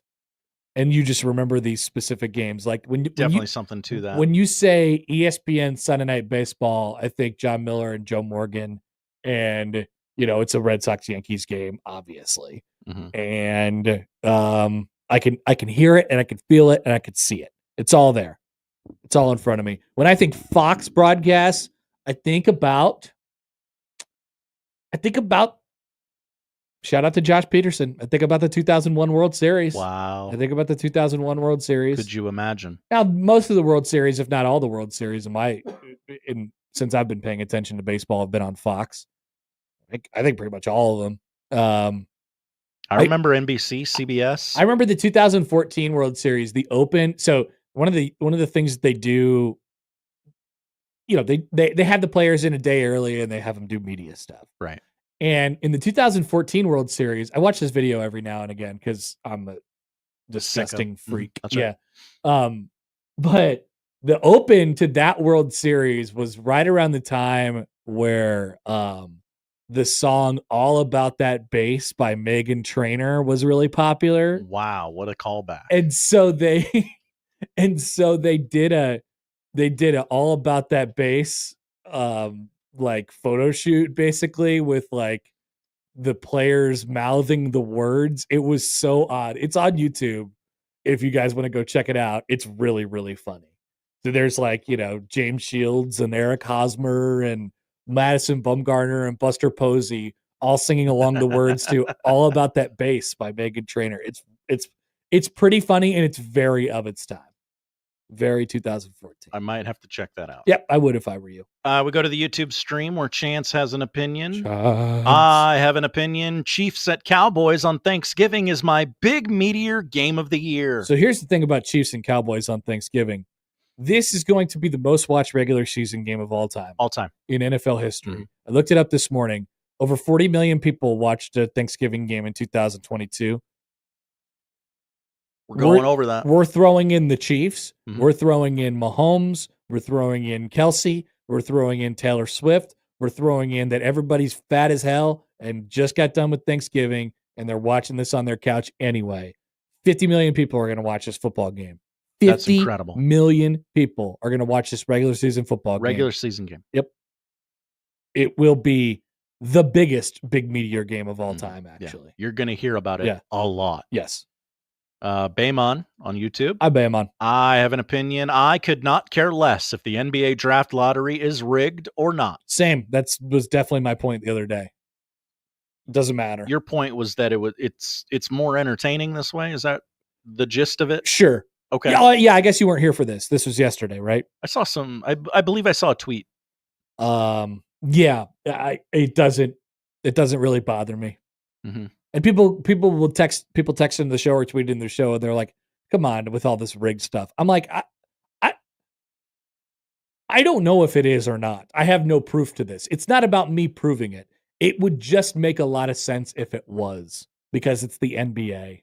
The NBA is all about storylines, and yeah, that's fine. Look, man, let the best player go to the team who just did the dumbest thing ever. The Charlotte Hornets cannot handle having a talent like Cooper Flagg on their team. Like, sorry. The NBA they don't flat out. I mean, the NBA flat out said, we cannot have that guy in Charlotte. We cannot have that guy in Washington. We can't have him in Utah. We cannot have him in Utah. He needs to be in a big city with a franchise that means something. So, and we're going to just place him there. I have confidence that happened. Rob Anderson asked this question on Twitter. Rob, over the last 40, and I'm paraphrasing, over the last 40 years, 3 teams with roughly a 1.5% chance of winning the NBA draft lottery have won the NBA draft lottery. It's fascinating. What are the odds of that happening? I mean, you just you just times that all by each other. It's Yeah. very small. Yeah. It seems unlikely. Let's put it that way. Very, very small. All right, more YouTubes. I'm good on YouTube's. If you got some texts, Okay, I we'll got get the plenty of those. texters in here. I got plenty of those. From Kip. This is from earlier. Hello, Kip. Hi, Kip. I have an opinion. From Lincoln, and many people often say I'm going down to Omaha and up to a place like Grand Island. These are east and west for the most part. This is a weird way to phrase where we are going. I suppose I could go up to Mount Rushmore or down to Dallas as an example. So I don't know what specifically the opinion is. The opinion is that you are weird. Interesting. I would say if I was from Lincoln, if I lived in Lincoln, I would say that I'm going, and I was using an extra descriptive term to talk about Grand Island. I would say I'm going out to Grand Island. Yeah. I'm going out to Grand Island. If I was going to Omaha, I'd probably say that I was going up or over to Omaha. If I'm from Omaha, which I am, I always say that I'm going down to Lincoln. Yes. I do as well. Down to Lincoln. And if I'm going any further of Lincoln, I'm going out. What do you say? Do you ever go to like Norfolk or Columbus, Josh? I don't. I would imagine that if I ever did, I would say up. Up to Norfolk? Up to Norfolk, up to Columbus. Now, what do you do about like a Des Moines? You going out to Des Moines? Out or over? You going over? Out or over? Yeah. Depends on the context a little bit. Out, yeah. Down to Kansas City, up to Minneapolis. What about like New York? Probably out, right? Out to New York, out to Chicago, out to Charlotte. Because you're probably telling someone that you're flying out to. Down to Kansas City, certainly. Up to Sioux Falls. Up to Sioux Falls. What about Bellevue? Down to Bellevue. Down to Bellevue. Down to Bellevue. Yeah. Is that geographically accurate? I'm It trying is. to think. Bellevue is south. South, yeah. Okay, that's good. I do like it how we have associated basically up with north and down with south, and I mean that makes sense. Hold everyone accountable. Right? Absolutely, that makes sense. John has a question. Hi, John. Do stripes mean that a car is fast? Absolutely. Faster looking than a car without stripes. I mean, we're not talking like zebra stripes here. We're talking like racing stripes. Yeah, we're talking it's right there in the name, full-on racing stripes. Yeah.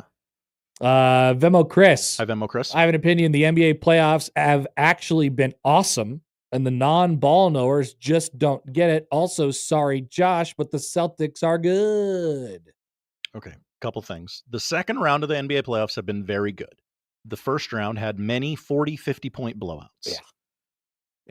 Secondly, yes, it appears the Celtics have turned into a pumpkin. They are not good. And the entire franchise is about to change. Yeah, they're about to explode. You cannot watch the town your way out of this. Like, if there's one thing about the NBA that really keeps it fresh, and it makes sense because their viewers are 8 years old, every franchise is a ticking time bomb. And its expiration date it's so small. Windows are so small. Is so small. The Nuggets have somehow been able to extend this window like pretty long. Pretty sizable window for the Nuggets. Because Jokic has stayed and they've been able to, get some hits on some guys that they've picked up like Gordon.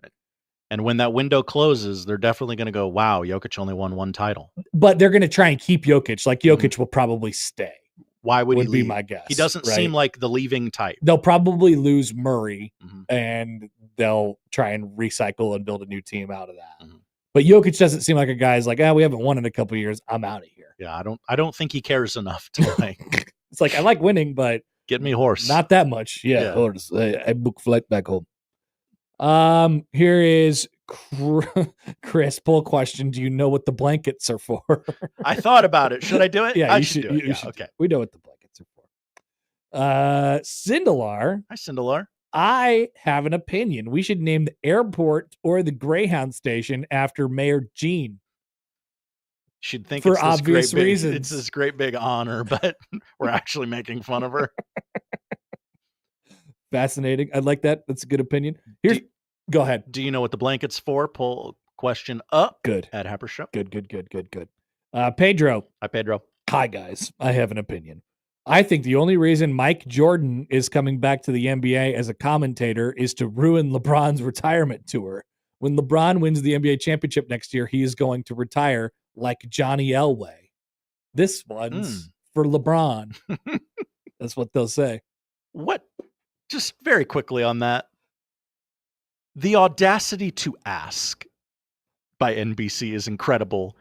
Also, what do you think it cost for on the him Michael to show Jordan up thing? 6 times a year? He can't be doing anything. He's going to do There's opening night. There's no way he does anything. All-Star game, finals. Yeah. Right? Like he's 6 appearances max.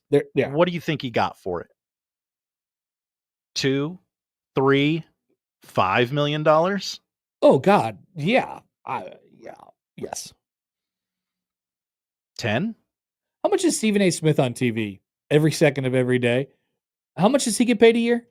I want to say 12. I'm looking it up. 12, and he's the highest. Like, I bet Michael Jordan probably is making half of that to do like 1/1,000,000th of the work. Stephen A. Smith is the new Dak Prescott, and he's about to get a contract. It is reportedly going to be $20 million a year.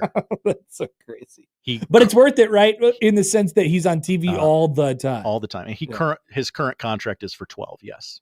My God. Alex Lincoln follows up on the whole where we're going thing. I say I'm not going to Norfolk. Period. Nothing against the fine folks in Norfolk. I don't get there. I don't really go to Norfolk much either. Text the 402. Hi 402. I live in Lincoln and frequently go up to Omaha for work. That's how I would say it if I lived in Lincoln, for sure. Going up to Omaha or back to Omaha. Back to the better place. Jesse writes in, Connor's going back east. Yeah, we say back east. Back east. Going back east, back east. Jed. Hi, Jed. I have an opinion. Oh boy, here we go. Jed's opinion is the following: 35 degrees and sunny is better than 70 degrees and sunny, assuming the wind isn't a factor. Jed. Jed, there's just no way. You're too low. There's just no. 70, Josh? 70's pretty 70, perfect. sunny and no wind. It does not get better. There is no temperature. There is no unless you're splitting hairs and saying like 76 or something. Like that's San Diego every day. Yep. Is what you've given us. And he's 70. saying and Jed's saying wind is not a factor. Like wind, it's let's just say it's 0 miles an hour in both scenarios. Now, I think what he's trying to get at is 35 degrees oftentimes happens in the context of many, many sub-zero days or something like that. Like, okay, it feels great. That's great when relief. we get that January 35 day. Like, that's awesome, and it's sunny. But man, to have a week like we just did last week, where it was mid-70s all week and perfect, with a little bit of rain on the front end. I believe I don't think it gets much better. I believe next week we've got a pair of 70s back to back. Oh, Monday 68, Tuesday 66. Hello. I can mess with that, Josh. Some precip. Wednesday 70. I can mess with that. Yeah. Right? Today we're a little on the steamy side. Yeah, today's going to be steamy, but that's it for the next 10 days. Here is CJ. Hi, CJ. I have an opinion. I can't stand cooking blogs that include like 96 paragraphs of non-relevant information before you get to the recipe. Yes. I'm sure your Save My Marriage pot roast is excellent, Susan, which is why I want to see the recipe for it. Just give me the ingredients and the steps and we're golden. Great show as always, CJ. CJ, I didn't think this would ever come up on our show. My God, just give me the recipe. Yeah, it's amazing. I have clicked on the recipe. I want the recipe. I don't need the story behind it. I don't know you. It doesn't make it better. No, not at all. There's no story that could make it better. In fact, the stories actually make it worse. I begin to hate you with every additional I'll word. go to a new recipe. I swear to God. They're not that different. Yeah. They're all the same. I'll find out how to make a pot roast. It doesn't matter. Bill writes in, this is more of a question than an opinion. How do you compare a NBA 50-point blowout to the MLB, NFL, or NHL? Okay, so 50 points in the NBA isn't actually that much.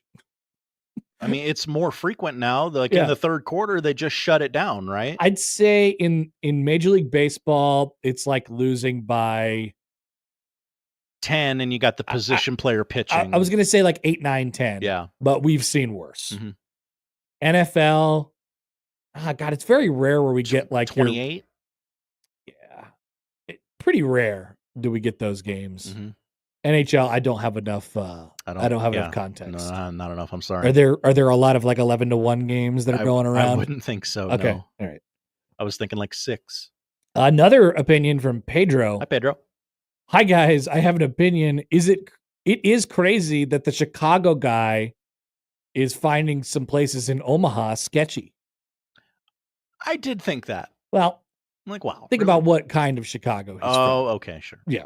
He's not from the mean streets, guys. That's important. Context is important. Yeah. Don't forget the email opinions, says John. Well, we got to one. I got one that I'm sitting on for kind of a finale. Oh, the whole the Cincinnati game situation. No, I don't have one on that. Okay, I got one there. So okay. Actually, the finale will be better than this, I'm sure. But here's the question from John. Okay. I have an opinion. If ESPN puts Beth Mowins on the call for the Cincinnati game, the entire season will be ruined. No chance. Whether right? Nebraska wins or not. I don't know. I was thinking about the broadcast crews. I don't even know what's available. Yeah. I don't know what they're going to do. Who are my options? Yeah. I'm not sure. Well, it won't be like the top dudes. I did have to listen to Beth Mowins narrate the softball selection show. Wouldn't it be a little like nostalgic to get a little Beth Mowins back in our lives? But we miss her. Nothing else matches Beth Mowins. Like it's a night game instead of an 11 a.m. game. That's true. It's not at Purdue, right. and it's not dark, it's not gray, sleepy. cloudy, and 50 degrees. Yeah. That's like, true. She's a low energy I don't mind her as much as everyone else. But she's a little sleepy. Yeah. There's a time and a place. Yeah. And it's definitely not a night game in Kansas City. Right. This is a big energy game. Yeah. All right, what's your grand finale here? We got. Well, actually, I mean, I have 2 more tweets if you want to do that. I got another YouTube comment. Okay, let me do the tweets here. Okay. Placat. Hi, Placat. You reading this question on the broadcast was the highlight of the game. Get well soon, Jacob. Roll Jays, go baseball. And Jacob asked last night, oh yeah, which of your 19 Creighton runs was your favorite? I did answer that on the broadcast. Bold of you. I said, like it. It was the one where Teddy Dieters drove in himself on the Grand Slam. Mark, I have an opinion. Youth sports, especially basketball, is a huge ripoff. You pay $1,000 plus dollars. $1,000+ to get in a team. You pay additional for your kid to play in a tournament. Then you pay to watch the game where you get stuck working to run the scoreboard where you get bleep. Mark, I know. I mean, I don't know, but I would agree. It sounds bad. It sounds bad out there. You would think there's a bubble at a certain point. I heard in some places they're charging parents like $25 a piece to get into attend just to go to their children's sporting event. Yes, yeah. But they got to fund their deals, Just the YMCA is good. Yeah. Okay. A little in-house baseball. Yeah, would be the worst thing in the world. Mm-hmm. You don't have to play all these prospect leagues and stuff like that. Matt from the tweet line. Hi, Matt. I have an opinion. Verbo is better than Airbnb and superior to a hotel. Superior to a hotel, that's where you get me. I have no opinions on what the difference is between Verbo and Airbnb. I don't really. Have you stayed at you haven't stayed at a hotel with your child yet, have you?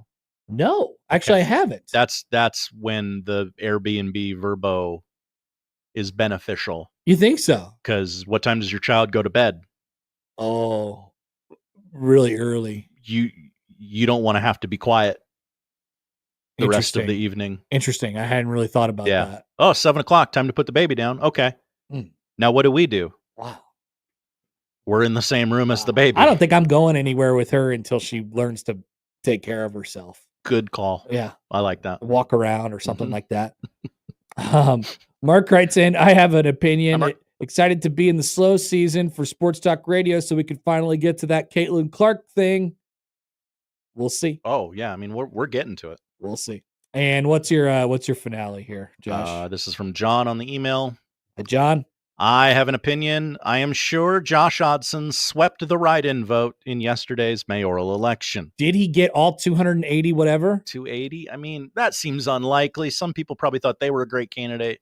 Some people probably went the Mickey Mouse route. Yeah. I said I bet Josh got at least 5, and I'm willing to be convinced that he got 10. And for the record, I would consider that an incredibly rousing success. Huge dub if you Yes. got 5. Yes. I don't know how to find this out. Can I do a FOIA? This has to be public record of some kind, right? Yeah. I mean, it can't just be once write-in it all vote. gets counted and certified, I would think that we'd be able to look it up. Mm-hmm. But if we gotta knock on some doors, we gotta knock on some doors. We gotta talk to Don Klein again. He Don loves Klein to knows. talk. Don Klein knows. Yeah. There's no doubt in my mind that Don Klein knows. Donnie. Yeah. Donnie gave me the numbers. Oh, how about this one from RDJ fan? Hi, RDJ fan. Kingston and staff will take the Jays to 4 years. Hey, I'll tell you what. People would lose their minds. And by people, you mean what, Josh? Those people. Husker fans. I am very excited about what Coach Kingston is going to do. Yes, I think they're going to win some ball games. I really do. And watch out for that schedule coming up next year too. I've heard some rumblings. Yeah. Watch out. It's exciting. Might be fun. But they got something to finish off this year first. Get a chance to go to regional, maybe super regional this year. What if that happens? Regionals on 1620 The Zone. Regional baseball on 1620 The Zone. Could you imagine? We'll have to cover 2 College World Series broadcasts, the Westwood 1 broadcast and the Creighton broadcast. Have we ever thought about that? No, we haven't. No, we haven't. No, we have not. I wouldn't know what to do. All right. Did we clear them all out? I think so. Captain, always a stray one. Captain asked if my team plays at Seymour Smith on Thursdays. No, Kelly. But I'm out this week and next week. I'm on the IL. Sorry. Thank you. I'm on the IL. All right. We're back after this on 1620 The Zone.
All right, here's as you mentioned, Josh, there's always a stray opinion. Always is, and that's fine. This is good. It's another one though from Pedro.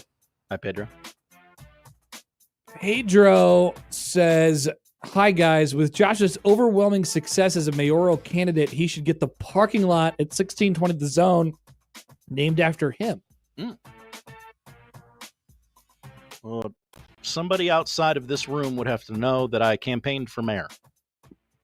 And I don't know that that happened. There's at least 5 people who voted for you, I think. That's more than anyone else in this building. Second thing, and then we'll have a third thing, which will take up the majority of this segment. Wow. Second thing, so you mentioned in the odd news earlier that the alligator from Happy Gilmore has passed. That's right. Sadly, Morris. Very sadly. Morris the alligator dead at 80 today. Gerald Fall. Adam Sandler has posted a tribute on Instagram. Are you ready? That makes sense. Go ahead. Goodbye, Morris. We're all going to miss you. You could be hard on directors, makeup artists, customers, really anyone with arms or legs. But I did know you did it for the ultimate good of the film. The day you wouldn't come out of your trailer unless we sent in 40 heads of lettuce taught me a powerful lesson. Never compromise your art. I will never forget at craft service that time when we split the Three Musketeers bar and you let me have the bigger half. But that's who you were. I know your character's decapitation in the first movie precluded your participation in the sequel, but we all appreciated the fruit basket and the hilarious note. I will miss the sound of your tail sliding through the tall grass, your cold, bumpy skin, but most of all, I will miss your infectious laugh. Thanks to Mr. Young for taking care of you all these years. And via con Dios, old friend, Morris, dead at 80. Wow. What well thought out and well written from the Sandman. Really, really good job. Mm-hmm. All right, so here's the other thing. Okay. Thank you for alerting me to this. I would have never seen this, and I'm so happy that I have. Our dear friend, where is he? Where is he? Sorry. He's on here. I want to kill myself, jump in the cold and die of frostbite. This was during the time where everything was happening yesterday afternoon. Oh, sure. Connor, it's May. Why are we talking about Rick Pitino? What he could possibly have he had said? He did a tweet yesterday at 2:19 p.m. This is right at the tail end of the I just missed it. Shut my computer. I was done for the day. Rick Pitino, the real Pitino. Mr. I want to kill myself. I want to kill myself, jump in the cold and die of frostbite. He did not tweet about mock Pope, my dear friend. Nothing like that. No. Well, I guess kind of. It's in the Mark Pope category-ish. He said this on Twitter. We are playing 3 big-time SEC programs. Kentucky, mock Pope, Alabama, and Mississippi, we being St. John's basketball.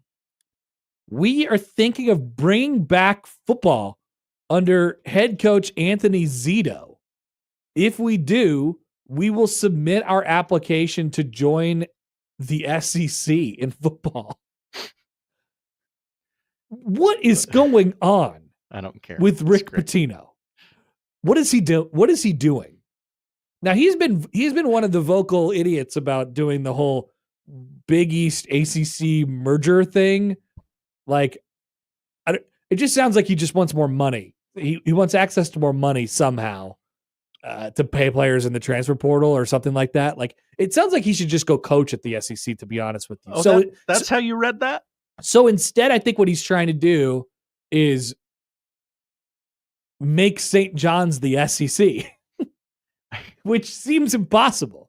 That's how I read it. How did this read to you? I read it as a huge joke, like a goof. No. I think he's dead serious. We're SEC pilled now. We're coming for you. I think he's dead. Now I got to find out who Anthony Zito is. I tried. Anthony Zito, linebacker, St. John's, 1995, 1998. Coaches at St. Mary's High School. Yeah, I mean this. I actually think that's a real tweet. You think he's dead serious? I think he's dead dog serious, okay. Josh. Yes. I think he wants to move St. John's to the SEC. Yeah. We can't allow this. Are you sure? Not to honk. I but kind of want to see what happens. we need Rick Pitino and St. John's in the Big East. No, we don't. We need those units. We don't need. No, they're not winning no units. They didn't win nothing. They're gonna They get beat in. UNO. That's it. That's the only thing they could do in this year's tournament. Only team to ever do that in the NCAA tournament. That's true. That's true. But you don't get extra units for beating the 15 seed Okay. in the first round. You get the same amount of units as everybody else. Like Creighton, who won an NCAA tournament game this year. And they beat Rick Pitino's dear favorite school, Louisville. They have no. I have great love for Louisville and many Italian restaurants in the area. No trophies to show for it, though. That's Imagine true. not They winning a didn't trophy. win the crown. They did not win the crown this year. I think Rick Pitino actually is serious about this. Wow. Okay. He has this got 133 retweets, 223,000. Did any of the college basketball scribes aggregate this and write about this? They should have. Is John Fanta talking about this? No, Fanta's having a child. Oh, that's right. And Congrats to Rothstein him. is asleep. That's right. And so what are the Should we be covering it? The college basketball honks are basically as good as dead right now. So nobody is really alive to know about this. It's kind of amazing. It exists in just a weird no man's land. Do you of think that's content. why Rick Pitino did it? So that, like, hey, there's no governor on me right now. There's no one covering the sport to call my bluff. Maybe like when John Rothstein wakes back up, he's going to see this in June and he's going to text me immediately on one of my 6 phones. Let's take a look at the replies. You need to call him out on this. Let's see. No, John Fanta did not talk about it. No, John Fanta has no idea that this happened. He's live tweeting NBA playoff He's games. raising a child. Andrew Fanta. Congratulations to my friend, John Fanta. In some corners of the world, his child's name will be A. Fanta. A Fanta. Don't you want a Fanta? There you go. John clearly did. Here's some comments. Donald writes in. Hi, Donald. I hope you called your tailor Mock Pope is going to put your suit to shame when y'all go to Atlanta. That's a Kentucky fan. These are all verified accounts, by the way, so they get the top. Top billing here. Okay. A woman named Jane wrote in, talking about Anthony Zito, the potential next football coach at St. John's. Good. He owns a business, but okay. So she doesn't seem that against it. UConn fan obviously chiming in with a profile picture of Hassan Diarra trying to fight Jemiah Neal. Would have loved to see how that would have went. Yes. Your school is too poor to field a football team. Whoa. That's what UConn fan says. Oh, that tracks. Soccer Bill writes in, to be the best, you have to play the best. Sink or Swim says, not a good idea. Kentucky plus the over says that would not be the best idea, boss. And then there's many comments about waterbeds and, things of that nature. I love the idea. Like, no, don't join the SEC because you won't be able to compete, as opposed to their current football team, which is non-existent. I don't believe it exists. It doesn't exist. Yeah. So there's only a couple big. So take the paycheck of going 0-12. It's fine. How many Big East teams have a football team? Oh, UConn, Villanova, Butler. Does Butler have one? Yes. That might be it. Butler, Georgetown, and Villanova do operate football programs in the second level Division I FCS. There you go. G-Town. The conference also has 4 associate members. Maybe they should have them join the SEC. Yeah. Move Villanova. I mean, they have the Pope, like the real Pope. Pontiff. That's right. People forget. Yeah. From the 402. Has Val Ackerman commented on this? No. From the 402. I know Connor went to my alma mater, the lowly UNL, and did not graduate from the prestigious Creighton University, honk honk. But that is a 100% tongue-in-cheek comment from Rick Pitino. Josh is right again. You hear it so much, it I don't never know. gets old. I think Pitino though. is just crazy enough to say crap like this and mean it. Aaron, I think he was joking. Aaron writes in, Hi, Aaron. Rick has thoughts and he sometimes takes gummies, right? Well, he was at the Knicks game the other night.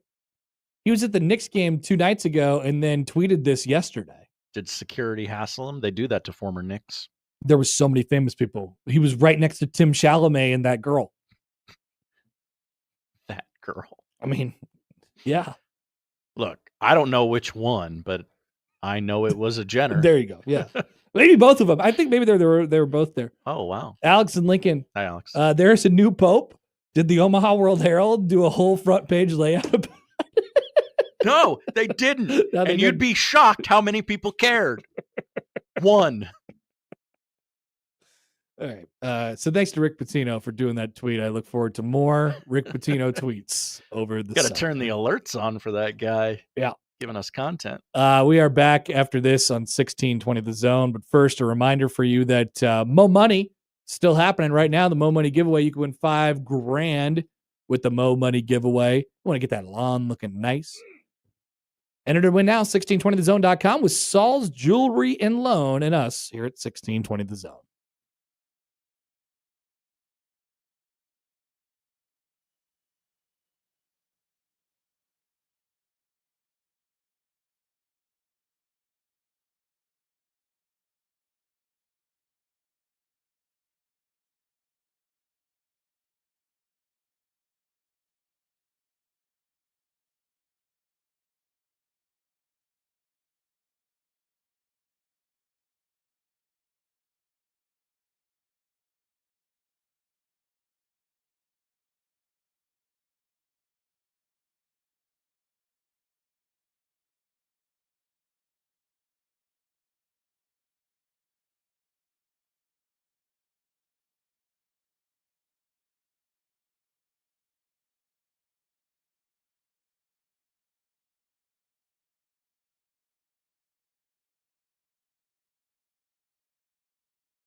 Let's get back to the Connor Happer Show on 1620 The Zone. Here comes the clown.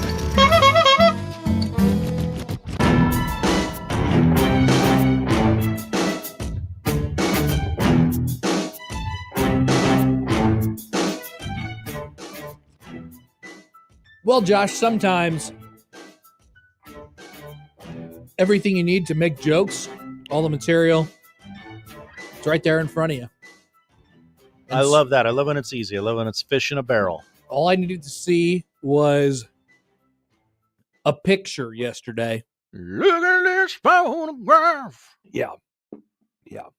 A picture which, now that I'm thinking about it, I should probably put it up on the stream. I've got the general photo on the lower third. Yeah. If you'd like the full photo, we can do that. Yep, I'm working on it right now. Okay. But this is what we're talking about for the next couple minutes on this show. Well, yeah, I have to transfer it to another thing. You can deal with that for now. Sure. What you see in the corner of your screen, if you're watching along with us on YouTube, is something in a project that was announced yesterday by as an exclusive from Deadline.com. As Amazon MGM Studios began production Tuesday on Madden, allow Deadline to bring you the first image of Nicolas Cage as Raiders head coach turned iconic broadcaster John Madden, and the person next to him, who, yes, it's very clear that it's supposed to be Al Davis, but who is the person playing Al Davis? It looks like Tom Arnold. It looks like it could be just about anybody, but that is legendary actor Christian Bale. Batman? It's Batman, who's going to be playing Al Davis. Directed by David O. Russell, who... Silver Linings Playbook, American Hustle. Yeah, who's also starring in the movie as... which also... no, I'm sorry. John Mulaney will also be in this movie. That's right. As the EA founder who made Madden. Okay. Catherine Hahn will be in this movie. Let's see. She's in the Marvel universe, but everyone is. That doesn't really narrow How it down. about Step Brothers? Yes. This is the wife of Derek. Yeah, she made out with Dale. Yep. Stay golden, Pony Boy. I don't know who Sienna Miller is. Should I? She's an actress of some repute. All right. Thank you, Josh. I appreciate that. Thank you. So this is from Deadline. Russell is directing from a script he wrote following an earlier version by Cambron Clark. The film follows Madden's unusual journey. A lifelong teacher of football strategy, Madden reached the pinnacle of the coaching profession when his Raiders won the Super Bowl, but he had to walk away because the job was killing him. Though he'd never played a video game before, he found new purpose with EA, helping shape the player moves on screen and providing voiceover that created a better understanding of the game. That propelled him to work as the Madison Avenue pitchman and finally into the broadcast booth. And there has never been a better analyst before or since. This is an upcoming movie that I am extremely excited about and will see. I will see this movie, Josh. Wow. So that's an incredible tidbit of information there. Yes. Because what was the last movie you saw? Could be anything. Yeah, it was probably... In the movie theater, it was probably The Iron Claw. It was probably The Iron Claw, and before that, it was Uncut Gems. That's 2 movies in the last, 5 years. Disgusting. Yeah. So something I just thought of is that Nicolas Cage and John Mulaney are doing... Sounds like going to be in a lot of scenes together. Oh, I love this. Which... I love this. I imagine is going to give John Mulaney a lot of material should he choose to discuss it. So you're saying another added bonus to this is it makes John Mulaney's stand-up better. I think it might. Or that Interesting. Netflix talk show he does that I haven't watched but have been meaning to watch. Yeah. Yep. And then we have Nick Cage. Pretty good. Uh-huh. And Christian Bale, who can Really transform good. himself into just about anything. I mean, David O. Russell has a history of he does Oscar movies. He's trying to win awards. No, this is actually going to be a really good movie. Yeah. It seems like a joke because Cage is the front man for it. Because Cage is in it and Mulaney's in it, and you're like, oh, those are 2 funny people. My guess would be that it really is the perfect formula. Because the draw is, oh my God, it's Nick Cage dressed as John Madden. And I can't wait to see the crazy bleep he does. He doesn't look... He doesn't look that insane. He doesn't look all that much like John Madden. No, I mean... No. But it's clearly Cage. It's Cage dressed as John Madden. It's Cage in a Halloween costume. Yes, which is hilarious. So that's the draw. Uh-huh. But my guess is when you see this movie, you're probably going to be yet again blown away by the fact that Christian Bale is an incredible actor. Mhm. And then you'll be like, oh my God, this is an award movie. And I cannot wait until that realization happens. I'm so fired up. Yeah, like what's the moment? Very quickly you're going to realize, oh, this isn't. Yeah, this is not a joke. It's not what I thought it was. This is not a movie that was produced in 3 months, made for Netflix. Mhm. No, this is a real thing. Jeff writes in. Hi, Jeff. Pretty good cast. Might have to take this more serious than I would have. I would. I mean, if I'm already calling it a movie that I'm going to see, yeah, I think that people should probably take it seriously. I mean, you're Babe Ruth pointing your shot here. I don't have any other information for you as far as release dates or anything like that. I just saw the pictures yesterday and I got really fired up. This is great. This is awesome. And then, the NFL is going to embrace it. Like Nick Cage is going to be at an NFL game around the time of this movie. As John Madden. Yeah. And what if he turns himself into like after Will Ferrell did Anchorman, Ron Burgundy was just everywhere. Right. What if Nick Cage just became John Madden for the rest of his life? Like and the NFL has turned Thanksgiving into a tribute to John Madden across all networks all day long. Yep.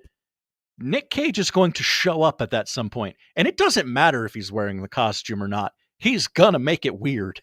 Yep. It's gonna be sweet.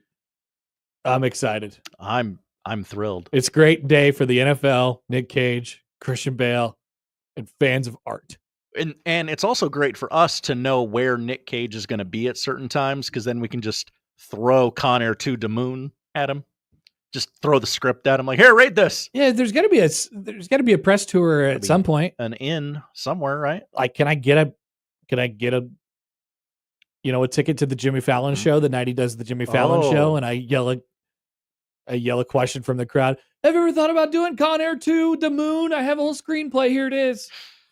Could we fax it over to Kevin Kugler? Yeah, yeah, there you go. Cougs, get this in front of Nick Cage. The odds that Nick Cage as John Madden joins an NFL broadcast booth at some point within the next year, are they good or are they really good? I think makes an appearance. I think Fox is going to say you don't have to dress up, and Nick is going to go, no, I gotta be John Madden. I am John Madden. Yes. I have to become him. Speaking of the NFL, is there any leaks that grabbed your attention from this thing, or because we reached the day of the schedule release and I officially stopped caring about it because they leaked too much. Well, I don't know what is a leak and what is confirmed. I've seen 2 opponents for the Lions on Thanksgiving. Yeah. They're not playing 2 games. No, they're going to play just one. I think they can't play the Packers and the Vikings on Thanksgiving. No, probably just going to be one. Yeah. So I mean, I don't know what's real and what's not anymore. So I'm just kind of waiting for everyone to tweet out their stupid video, and then I'll be watching the video and go, "Why is this 7 minutes when I just want the schedule?" Yep. Pretty excited for what the Chargers do. Mm-hmm. And they're pretty good at this. There will be one other team who does it really, really well, and we'll talk about it tomorrow on the show, and then the schedule will be out, and we'll realize that the Chiefs don't play any noon games anymore. It seems like the Eagles aren't going to play at noon anymore either. Yep. There will be one team that tries to zag and do as little as possible for their scheduled video. Yeah, and they'll have terrible. a dog who like picks it or something like that. Yeah, it'll just be like the markers on a dry erase board. The lowest form of entertainment. It's like the dog choosing the schedule. I do like the Cowboys playing on Christmas because for some reason that tortures Josh Peterson, and I just think it's funny. Yeah, it is. It is. You're a fan of a marquee franchise in this league, and yeah, they're going to play games where it would make sense to have people watch it. It's great. You're already playing on Thanksgiving, and now you're going to play on Christmas. Sure. So both your Thanksgiving and your Christmas ruined by your favorite sport and your favorite team. Yeah. It's torture. It's an odd form of torture. It's probably more about being a Cowboys fan than anything else, right? Yeah, I mean, I wouldn't be saying that if it was a better team, but Chiefs fans, they're not. Seem to revel in like, yes, another primetime position. They seem to be insulted when they have to play at noon. I think we're getting We're getting close though to them being sick of it.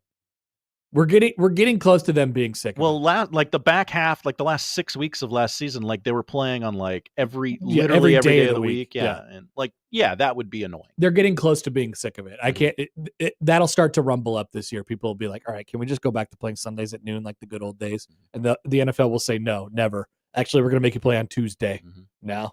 We're going to start a whole new thing revolving around the Chiefs. It's called Tuesday Night Football. We get ready for it. We can do every third Sunday at 3:30. That's the best I can do for you. Coming back at the top of the 1 o'clock hour, the debate of all debates. Scott Frost. It got some more energy yesterday, and it's not about Scott Frost. Oh, okay. After this on 1620 The Zone.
He does it the only way he knows how. With his massive sports brain sprinkled with a smidgen of rabble-rousing. Let's get back to the Connor Happer Show on 1620 The Zone. All right, welcome back. 1 o'clock hour. Don't miss your chance to get qualified for the old Kenny Chesney trip, the Chesmeister. That's what they call him. They're calling him the Ches. And I'm like, man, we got to go see the Ches. He's at the Sphere in Vegas on June 14th, and we're going to send you out, and we're going to put you up in the Luxor. And then all you have to do, your end of the bargain, is just to make yourself qualified at 1620thezone.com. Pretty easy. It's pretty. You can pretty do awesome. it while you're listening to us. Yeah, it's amazing. Just go to 1620thezone.com right now. You don't have to do anything. And sign up. You could literally qualify yourself at this very moment. Qualify yourself to see the Ches. Hey, Chesmeister! Just imagine it could be you and Ches just kicking it in the Sphere. You and Ches. Who says no? Who says no? Yesterday, I thought I was in a fever dream, Josh. Oh, I had no idea what had happened. Somebody, I had my head down inside of a scorebook and a computer at Tal Anderson Field yesterday, and I had my headphones. I was also trying to figure out some technical stuff, which led to a call to Chris Prudon. Oh no. We got there. Okay. And so I was sort of like buried in it for a little while.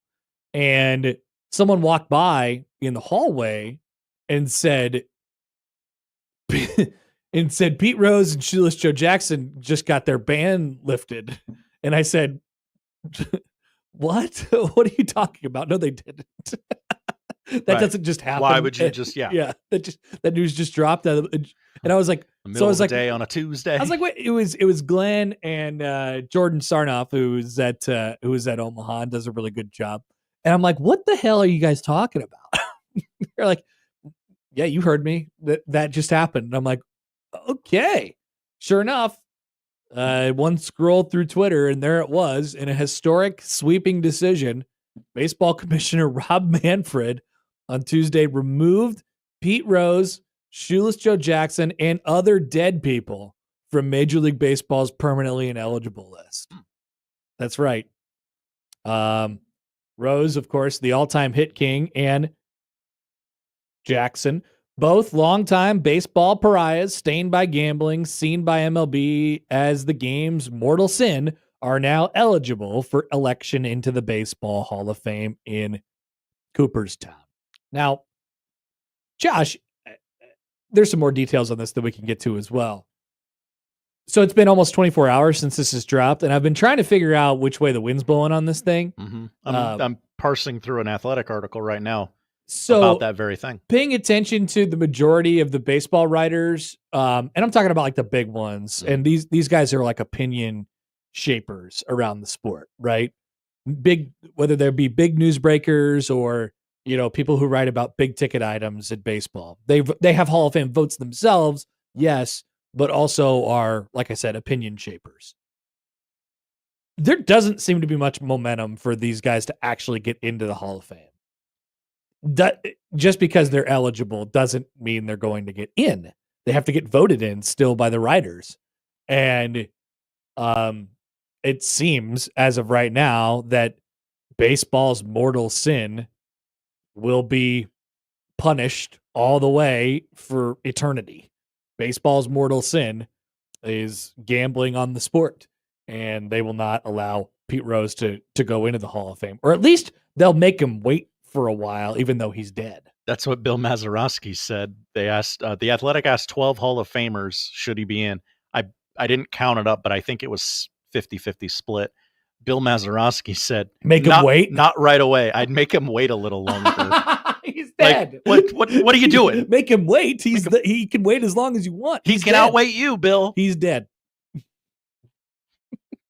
So pretty funny that term is being used. Do you have an opinion on whether he should be in or not? This is the greatest sports debate of all time. Right. Like, I don't want to say I don't care, because that's not how I feel exactly, but right. Put him in, don't put him in, put him in with something on his plaque about gambling on the game. I don't care. I just do what you're going to do and do it. If they put him in or if they don't, I'm not going to be outraged about it. Right. I think that would pretty much appropriately. The guy is dead. I would imagine put some sort of clause in there that the estate cannot capitalize financially on it, or do whatever you want to do, however you want to do it. I will say this, like, I feel like people who are my age and younger, people who are born after Pete Rose's career, basically, like, I have never known a time in which Pete Rose was really, I mean, he's basically hasn't been acknowledged by baseball my entire life. Mm-hmm. So I went to the Hall of Fame once in Cooperstown, and I was 10 or 12 years old or something like that. And it's not like I walked in there and was like, oh my God, where's Pete Rose? Where's Pete Rose? I have wondered, like, when I was young, before I knew anything about what he did, I wondered, like, well, why isn't the all-time hit leader in there? This guy has more hits than a lot more hits than anybody else. Why is like that's an odd thing to me. And then you figure out, okay, they banned him, and that's kind of the story. So I've just lived with this for my life, and therefore it doesn't quite hit me as hard as I felt like it always would, because we knew that there would be a day where something would move on this, right? And he died recently. We're like, oh, gambling is in the stadiums now. Are they going to move on it? And then he passed, and then they're like, well, he's passed now, or his lifetime ban is over, right? Right. So I figured there would be a day in which something would kind of happen, but it didn't hit me nearly as hard as I thought it would. It doesn't, and it doesn't feel like it's a real needle mover for any of the writers or many of the writers out there as well. It's just interesting to me. You don't see people championing for him like you did when we were kids. I do find it a little odd when you take a step back and you're like, okay, what are we trying to do with the Hall of Fame? We're trying to tell the story of the game. I love that. And that's how I've always viewed it too. And the all-time hits leader, the all-time home runs leader, the all-time, like one of the greatest pitchers of all time. Is he the strikeouts leader? Off the top of my head, I don't remember if Clemens is the probably Nolan Ryan. That's what I would think too. Yeah. But just those absolutely, guys, Roger Clemens is one of the best 5 pitchers in baseball. Yeah, like, okay, kind of weird that 10, whatever. Those 3 guys, and I understand what they did, like kind of weird that those guys aren't in the Hall of Fame. You know what it comes down to though? Like, okay, so Pete Rose has been banned, and now the ban has been lifted. But now you have to deal with, okay, we haven't had to think about this for his entire, the entire rest of his life post his career, and now ever since. But we actually have to evaluate not necessarily his candidacy, because his baseball playing candidacy is obvious. He is one of the greatest players of all time. But the same criteria that everybody else gets graded on. And in a lot of cases, yes, it's the steroid, for the steroid guys, steroids keeps them, or their association with steroids keeps them out of the Hall of Fame. But in many cases with those guys, it's also the fact that they were huge jackasses. Right. And you don't like, and Pete Rose, we have that to deal with here. That's what's happening here, right? He was he was a big liar and a hustler, and you couldn't trust him on basically anything. And when he did admit it, there didn't seem to be much contrition. No remorse. He was selling a book. Right. And so now we have to deal with that part of this. And that's why I don't think it's moved the needle that much. Yeah. If he's a great guy, people would have been going to bat for him. He's a guy, he made a mistake. Yes. People would have been going to bat for him for all of the rest of his life, and after he has passed now. But that has not happened because nobody really liked him that much. And it's the same thing kind of with the steroid guys. I mean, chiefly Bonds and Clemens. Right. The most obvious candidates to go into the Hall of Fame, but also the most obvious jackasses. It's kind of amazing. Although when Bonds was on that Rick Wood broadcast, I found him rather charming. Yeah, me too. Me too. I don't know if he was just in a really good mood that day or what. Yeah. So now we have to kind of reconcile with all these things, which is fascinating. But like I said, I don't think it really moved the needle that much yesterday. And I liked the end of the statement from Manfred where he was like, "Hey, it's not on me to put him in the Hall. It's up to you. It's up to you freaks now." Right? I don't have to make that decision. I'm not going to make that decision. Don't yell at me anymore. Based on current rules for players who last played more than 15 years ago, it appears the earliest that Rose and Jackson could be enshrined is the summer of 2028 if they are elected. So the vote would take the first Pete Rose Hall of Fame ballot would appear in 2027. Manfred's ruling removes a total of 16 deceased players and 1 deceased owner from MLB's ban list, a group that includes Jackson's teammates, or some of Shoeless Joe Jackson's teammates. The Black Sox sandal is, of course, one of the darkest chapters in baseball history, and as ESPN notes, the subject of the book of books in the 1988 film 8 Men Out. Oh, okay. People forget about that. Good to know. Thank you. That's in there. In 1991, shortly before Rose's first Hall of Fame eligibility, the Hall's board decided on any decided any player on MLB's permanently ineligible list would also be ineligible for election. It became known as the Pete Rose rule. Rose believed his banishment would be lifted after a year or two, but it became a lifetime sentence. For Jackson, who died in 1951, the ban became an eternal sentence until Tuesday, when Rob Manfred said, it's up to you guys. It's all you now. You guys are going to have to figure this one out. And Jeff Passan was on McAfee. Oh, really? And Mr. Passan. And he talked about Joe Jackson having been on the Hall of Fame ballot before. And 2 times the writers emphatically said absolutely not. I don't know what year this is. I haven't had a chance to listen to the clip or anything. The betting on baseball thing it's just, I mean, as it was stated earlier, it's the one moral sin of the sport. And then there's a lot of questions of what Rose did and what he didn't do. And people say use it as like a slight to his detractors. And they say, well, he bet on himself.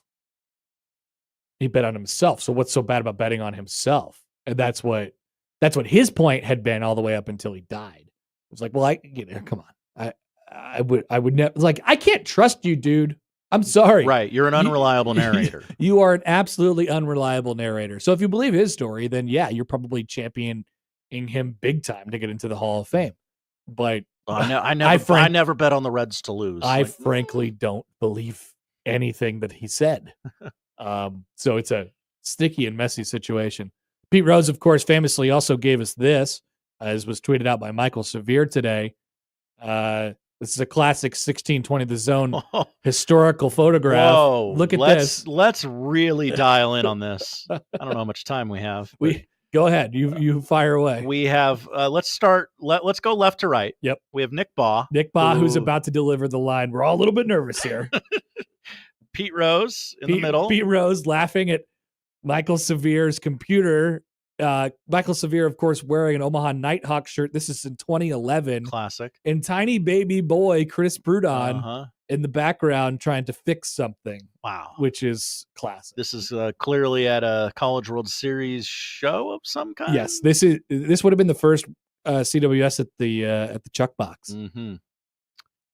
Wow. A lot of diet soda on the table. Diet Coke and Diet Pepsi. Diet Coke and Diet Pepsi. Side by side. And what is maybe what a Barks down there? Yeah, I don't know. Don't know. What was Severe drinking at that time? I think Severe probably gave up pop since then, right? Oh, definitely. Yeah. Seems like a clean living guy. Look at how hard Nick Baugh is about to deliver the line. We're all a little bit nervous here. Is that in the system? No, I don't know. Maybe. I hope it is. I'm looking. We know a guy who has it though. His name is Matt Schick. Yeah. It's pretty awesome. There's so much Nick Baugh. Yeah. Is there anything in the Pete Rose category? Oh yeah. Or is there anything? Go to the N. Go to like nervous or it's probably. It's okay. But yep, gave us that piece of beautiful 1620 The Zone history. Stomp Chomp Roar, your dear friend Ranger Anthony Josh. Congrats on the bus. Pete Rose told me to take a hike 30 years ago when I wouldn't give him a high five. WWE Hall of Famer Pete Rose snubbed you? I believe that. Wow. I believe that. That's for sure. Did you find anything? I got Pete Rose. Oh, but are these so he told a joke about these cannot be appropriate. No, they are. Oh, okay. Well, there is a bad word in one of these. I can listen to it in Q. So he told a joke about a bat. Yeah. Play it in Q, Josh, and see what you get out of that. He told a joke about a bat, and it really wasn't that funny, but that's when Nick delivered the classic line. Everybody's a little nervous here. All right. So there you go. It's an excuse to talk about Pete Rose today, and who's a friend of the show. One-time guest on 1620 The Zone during the College World Series. You know how to hold a bat? You hold a bat by its wings. That's a good line. He didn't get it. Everybody's a little nervous.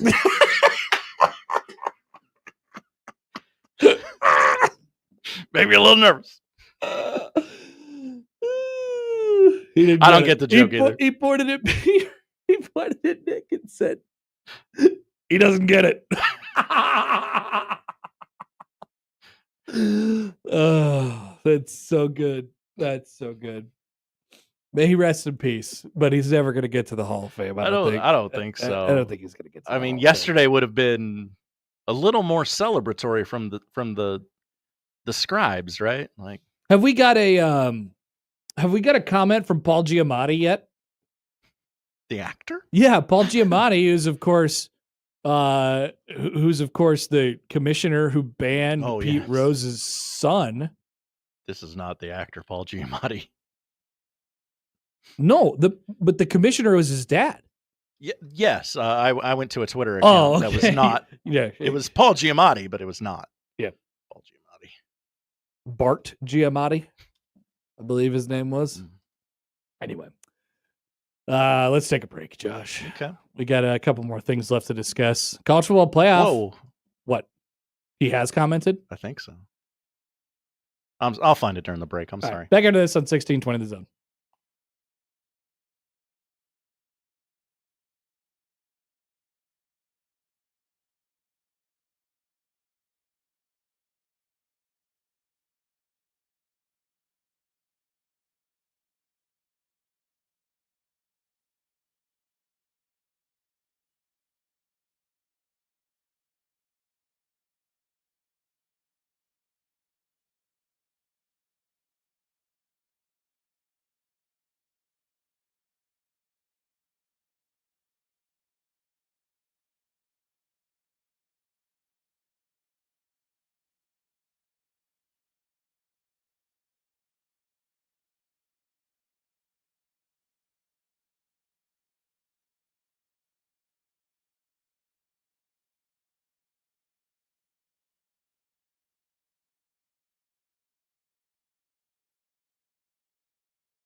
right, so did we figure out what Paul Giamatti's brother said in response to the Pete Rose ban getting lifted by Rob Manfred today? Yes, I have an article here. The headline is Bart Giamatti's son rips Rob Manfred for controversial Pete Rose decision. But it turns out that Paul Giamatti, who is Bart Giamatti's son, has a brother. Yes. It is Marcus Giamatti. In this article, I learned that there's a brother, Yes. Marcus.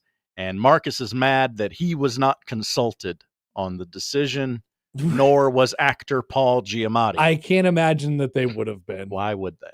Yep. Now, I understand it did it essentially kill his father. It had an impact on their lives. Mhm. Yes. They received death threats. I mean, the guy died. And give me a quote. It was just like Rob Manfred didn't call us, boo him. Yeah. Okay. Wow. I don't think Rob Manfred was ever going to call. I don't think so. I don't know why he would. Well. All right, Josh, couple things here. Okay. College baseball. Ping indeed. Mike Rooney, friend of the show, has friend of the College World Series. He's excited because the postseason is nearly here. Conference tournaments start next week. And soon enough, we'll be sweating our dongs off in Omaha. Home runs. That's definitely what I meant. Mm-hmm. But he has an idea. It's been the talk of the I shouldn't say it's been the talk of the town because it most certainly has not been the talk of the town. Well, now that the mayoral election is over. Yeah. But I've heard some conversation over the last week because our weather has been very good around here, Josh. It has. Why Careful. don't we get some more college baseball games played in weather like this? Why do we have to suffer? Why do we have to suffer through all of the garbage just to have one cool week at the end of the regular season and then it's conference tournament time? And to that, I say it's I mean, for Midwestern schools, Southern schools don't have to deal with this. For us in the upper Midwest, it's hard. This is how they can get not a competitive edge, but how they can level the playing field, so to speak. I don't even think you're thinking about. I think it's a genuine I just want to play some games that matter in weather that feels like it matters. Okay, you know what I mean. So Runes here has an idea for a calendar, and he's laid it all out on d1baseball.com. February 28th, opening day. So this is effectively moving the season back 2 weeks. February 28th, opening day. And so that would add up to mean conference tournament week would not start next week, but it would start the first weekend in June, which would traditionally be super regional week. Mm-hmm. So once again, move everything back 2 weeks. Selection Monday, June 9th. And then I've heard a lot of this around college baseball lately as well. The idea of tournament expansion, or not necessarily tournament expansion, but tournament format change. So format change. Yes. Instead of a regional, super regional situation where 4 teams go to one site and you whittle it down to 16 after one weekend, you have a round of 64 with best of 3 series. And so after one weekend, you're only down to 32 teams instead of you're down to 16 teams. Okay. Then, I assume that would be a home site situation. Yes. Then you're down to 32. The second weekend, you do best of 3 series. That weekend, basically, it's super regionals all the way through the NCAA tournament. Okay, so the format is the same. You don't have to jam 7 games in a weekend in a regional. That's right. That's right. Because rain always pushes one of them to and you Monday, don't have to worry about all this Tuesday, pitching crap and playing 6 games to try and make it through a weekend against some of the best teams in the country. Okay. In their backyard. So first weekend round of 64, second weekend round of 32, third weekend's a traditional super regional best out of 3, and then the College World Series begins on, get ready for this, the 4th of July. So not only are you moving the season back 2 weeks, but you're shoehorning in another weekend of the postseason. So you're moving the College World Series back, in essence, 3 weeks to 4th of July. And then the finals would be the 12th through the 14th of July. And at which point you would also, in that day off, you would do the MLB draft. I hate that for us. I will tell you that there is not jack bleep going on in July. Yeah. You know what I mean? Yeah. So from like a, I don't know how you guys think about it first, but from like a television perspective and trying to get people to watch this and grow in the game and stuff like that, everybody talks about growing the game. Mm-hmm. It does grow the game. I got to admit that it grows the game because you're not playing these as many garbage weather series early. And theoretically, there are more eyes on you in July than in June, or more captive eyes on you in July than June.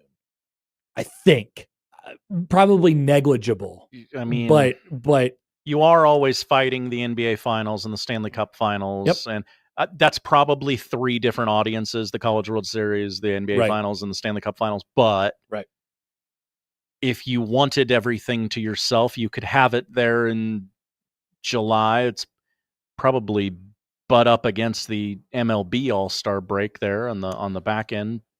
Yes, get pretty close, which is maybe not a bad thing. Yeah. Could we pretend to be academic about this? Like when it's an appropriate thing to bring up. We should student athlete. Yes, you're asking them it's to be July. Yeah, It's middle of July. It's July. School has been over for 3 months. Now I understand they're going to say, "I'm just here to play ball. Let's play ball." You know, all that. But like, they got summer leagues that they could go play in, right? Yeah, but in this case, you really don't have that. I mean, that's probably not good. I bet those summer league teams would probably be like, "Hey, what the hell? You guys are, jumping on top of us." But keep in mind, it's only a select few teams. When you get to the 4th of July, there's only 8 teams left. And I don't know that those guys, I mean, some of them are going to play in the Cape and a lot of them are going pro and whatever it is. Yes, I mean, obviously it has unintended consequences for sure. There's always unintended consequences with everything, but off of the face, my reaction to this, once again, this is not the first time it's been talked about, but I'm glad Rooney laid it out. Off of the face, I don't have many objections. I don't have many objections, and I do really like the idea, and every upper Midwestern coach does, of moving the season back a couple of weeks. That way, I mean, there are so many implications to that for schools in this area. I like so it many that way. implications. I kind of really, really like the idea of the College World Series taking ownership of the 4th of July. Like Omaha would do that, right? Like massive fireworks display. Like, now you're going to have to give me a hell of a comp day to get me to work 12 hours on the 4th of July. That's a good point. 4th of July day off would be dead. We would be insufferable if that's true. You're making me work 12 hours on the 4th of July. Hold on, let me go to July of 2026 and see because we're assumingly just scheduling this out for next year. Yeah, let's just play with that calendar. So the 3rd of July, it would actually start on the 3rd of July. Because the College World Series starts on a Friday, right? Would it? It would, or would it start on the 4th of July because that's the 4th of July? I don't know. Yeah, that's a Saturday though. Okay. So we're either getting Friday off or we're getting nothing. Oh, you can't have the day before the College World Series off. There's too much prep. Or move-in day. Yeah. I don't know. Maybe take Monday of that week off, June 29th, something like that. I don't know. It's out of control, Josh. It's out of control. Also, this schedule, I'm just now realizing it says June 27th through 20th, Super Regionals. Yeah, it's just a typo. Yeah. Runes is a TV guy. Okay? Yeah. I think this is pretty good for a lot of people. It is. It is. And Omaha, and to your point, Josh, Omaha would figure it out. Yeah. Because I think the hesitation that people have around here, it's just like, well, we just have things that we do. There's a calendar, there's a schedule, there's just, we're used to, so we would figure it out. Just like we all did during COVID when everything was wrong and upside down. we would figure it out, and we would make new traditions out of it, and it would just guess what? It would be just as hot. Mhm. We're not. We shouldn't be worried about that. I think it's pretty comparable. And I kind of like the idea of cleaning up that regional round where you're not going, okay, who are we playing? What time are we playing? So then there's just as a fan. Then there's the conversation of what it actually means for the sport. Mhm. And I'm glad you brought up that region. I didn't intend on spending this much time on this, but I like it.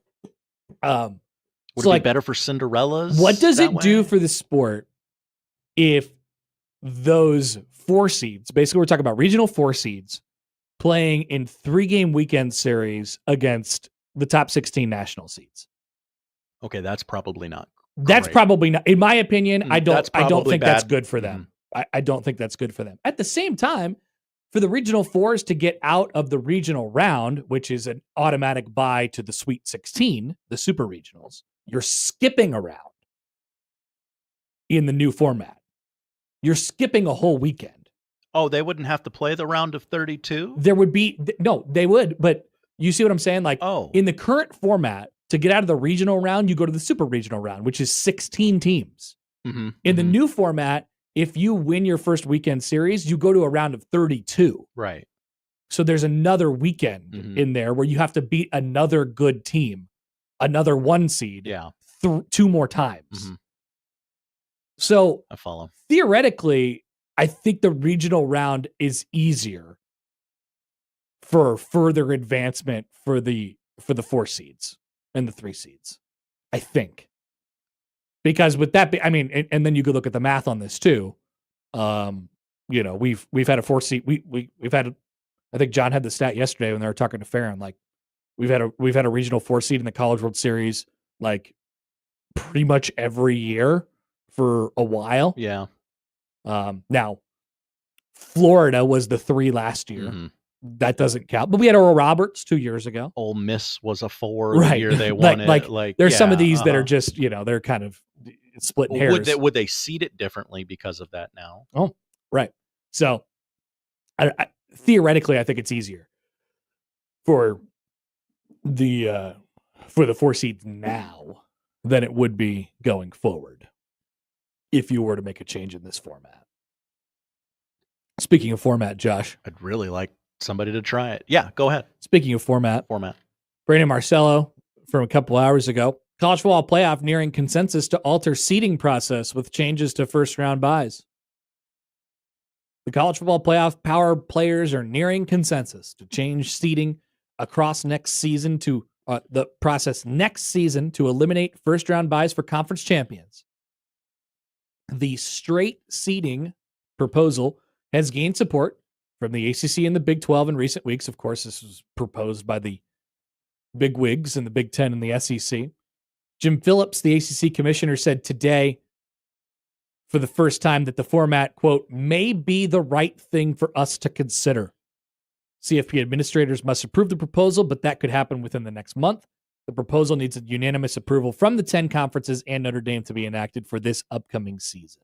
So you all freakazoids got what you want after this season. We have to change the seeding. The seeding doesn't make any sense. We changed it after 1 year. It'll be 2. And then it's going to be 1. Oh. It's going to be 1. They're going to change this for this year. Oh, I'm sorry. I missed that. They're going to change this for this year. And then the playoff entirely will change again after next year, after this coming year. Great. So we love consistency, folks, don't we? Wonderful. It's very much appreciated in today's sporting world. So nobody cares about the stupid conference championship games anymore. That's for sure. Bye-bye. Yeah, they're going away. All right, we'll be back. Polls, tell you what to watch next on 1620 The Zone.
You know how to hold a bat? You hold a bat by its wings.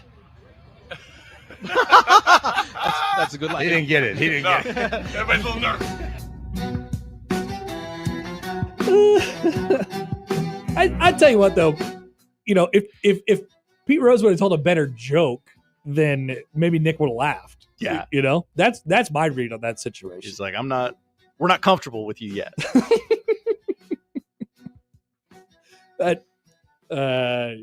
Yeah, that's an all-timer. Excellent stuff. To the polls at Happer Show on the JTech Construction Zone Twitter feed. We asked one yesterday, so let's get some final results on this. We asked it very, very late in the show. Yes. Do you guys know what's going on with Achilles these days? Not a clue. 72% say no. I don't even know if Jason Tatum can have mine. I bet they could do transplants. Yeah. Nowadays. I mean, you think you'd be like, oh, I'm such a Celtics fan. Oh, Jason Tatum can have my Achilles. You don't want to give him yours? I don't know that I feel like we're there yet. Okay. That's great. It didn't do much for you in the playoffs last year, even though you won the title. Very sad. Do the people who play on Tuesday nights know that they're bums? There's no way. No, they don't know. There's no way. Only if they listened to me on the radio earlier. 62% say yes, they do know. Do you love a good update? Hell yeah. What was this about? Computer. No, when the app updates on your, like the Max logo changes on your phone. Facts. Like I love that. I love that. Yes. Like when Twitter changed from X. Yes, absolutely. The icons change. 83% say yes. Wow, kind of surprising actually. And finally, do you know what the blankets are for? Oh yeah. Oh, I know what the blankets. We know what's going on under there. 77% say yes. You can't fool us. We're adults. We're smart. Those are the polls, Josh. What are we watching? Let's see. Pedro has an opinion. Okay, hi Pedro. This is from the College World Series stuff. Hi guys, turn on the radio. What the hell are you talking about? Do not change the College World Series. July baseball is crazy. This sounds like an ESPN thing. Interesting. And for the 402, if you thought the World Series was hot in June, it'll be hot as balls in July. Spoiler alert, it's hot as balls now. Yeah, man, it's gonna be hot. 95 or 98, all feels the same after a certain point. 100%. And you never know. Like you never know what it's gonna be. We could be getting the College World Series that 1 week in July where it's randomly 68. It happens. It does. It happens. Oh, could you imagine? Yeah. That'd be very pleasant. And here's one thing that it definitely does less in July than it does in June. Rain and storm. It does. So, think about it. Just think about it. Let it bounce around in your noggin. All right, what are we watching tonight? Watching, of course, the most important thing, the 2025 NFL schedule release, 7 o'clock on ESPN2 and NFL Network. Wow, both of them. And different broadcasts. And then we all go to Twitter to look at every team's social media video. I'm only going to watch one. I'm limiting myself. I remember you did this last year. You said, I will watch one. Everyone tell me which one to watch, and I will watch it. Yep. NBA playoffs going on. It is the Celtics' last stand tonight at the Garden in Boston. Knicks, Celtics, 6 o'clock on TNT. The Garden in Boston? Yes. Okay. All right. So we get the Garden right. Right. The Knicks. It's not. It's still. Oh, it's the TD Garden. Yeah. Still. Yeah. Knicks lead that series 3-1. The Pacers await the winner of that series. I wonder who it will be. Unbelievable. Warriors Wolves at 8:30 on TNT. Minnesota leads that series 3-1. They could punch their ticket to the Western Conference Finals tonight. Minnesota hockey playoffs. We've got a couple of game 5s on ESPN. Panthers Lightning at 6. That series is tied at 2. And then Oilers Golden Knights at 8:30. Oilers lead that series 3-1. MLB, a 17-game slate today. Oh my God! In Major League Baseball, we got the Orioles on right now. I still can't figure out why there's only 4 people at this game.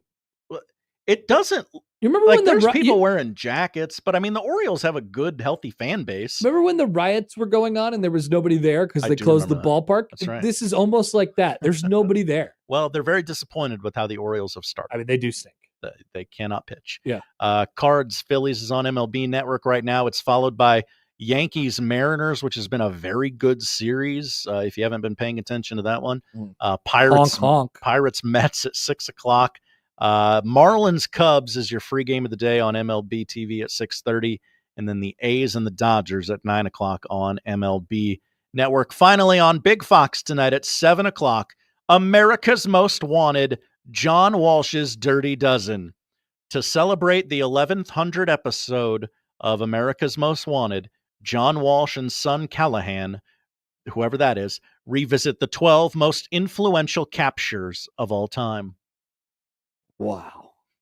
I did not know this show was still on the air, and I have not thought about this show since I was less than 10 years old. That's right. Amazing. It's back or still on? 1,100 captures. 1,100 episodes. I mean, they might be doing 2 or 3 stories an episode. I don't know. That's true. Josh, thank you. Thank you, Connor. That is what we're watching tonight, and that is the show. If you missed anything, 1620thezone.com is where you can find it. Crossovers coming up next.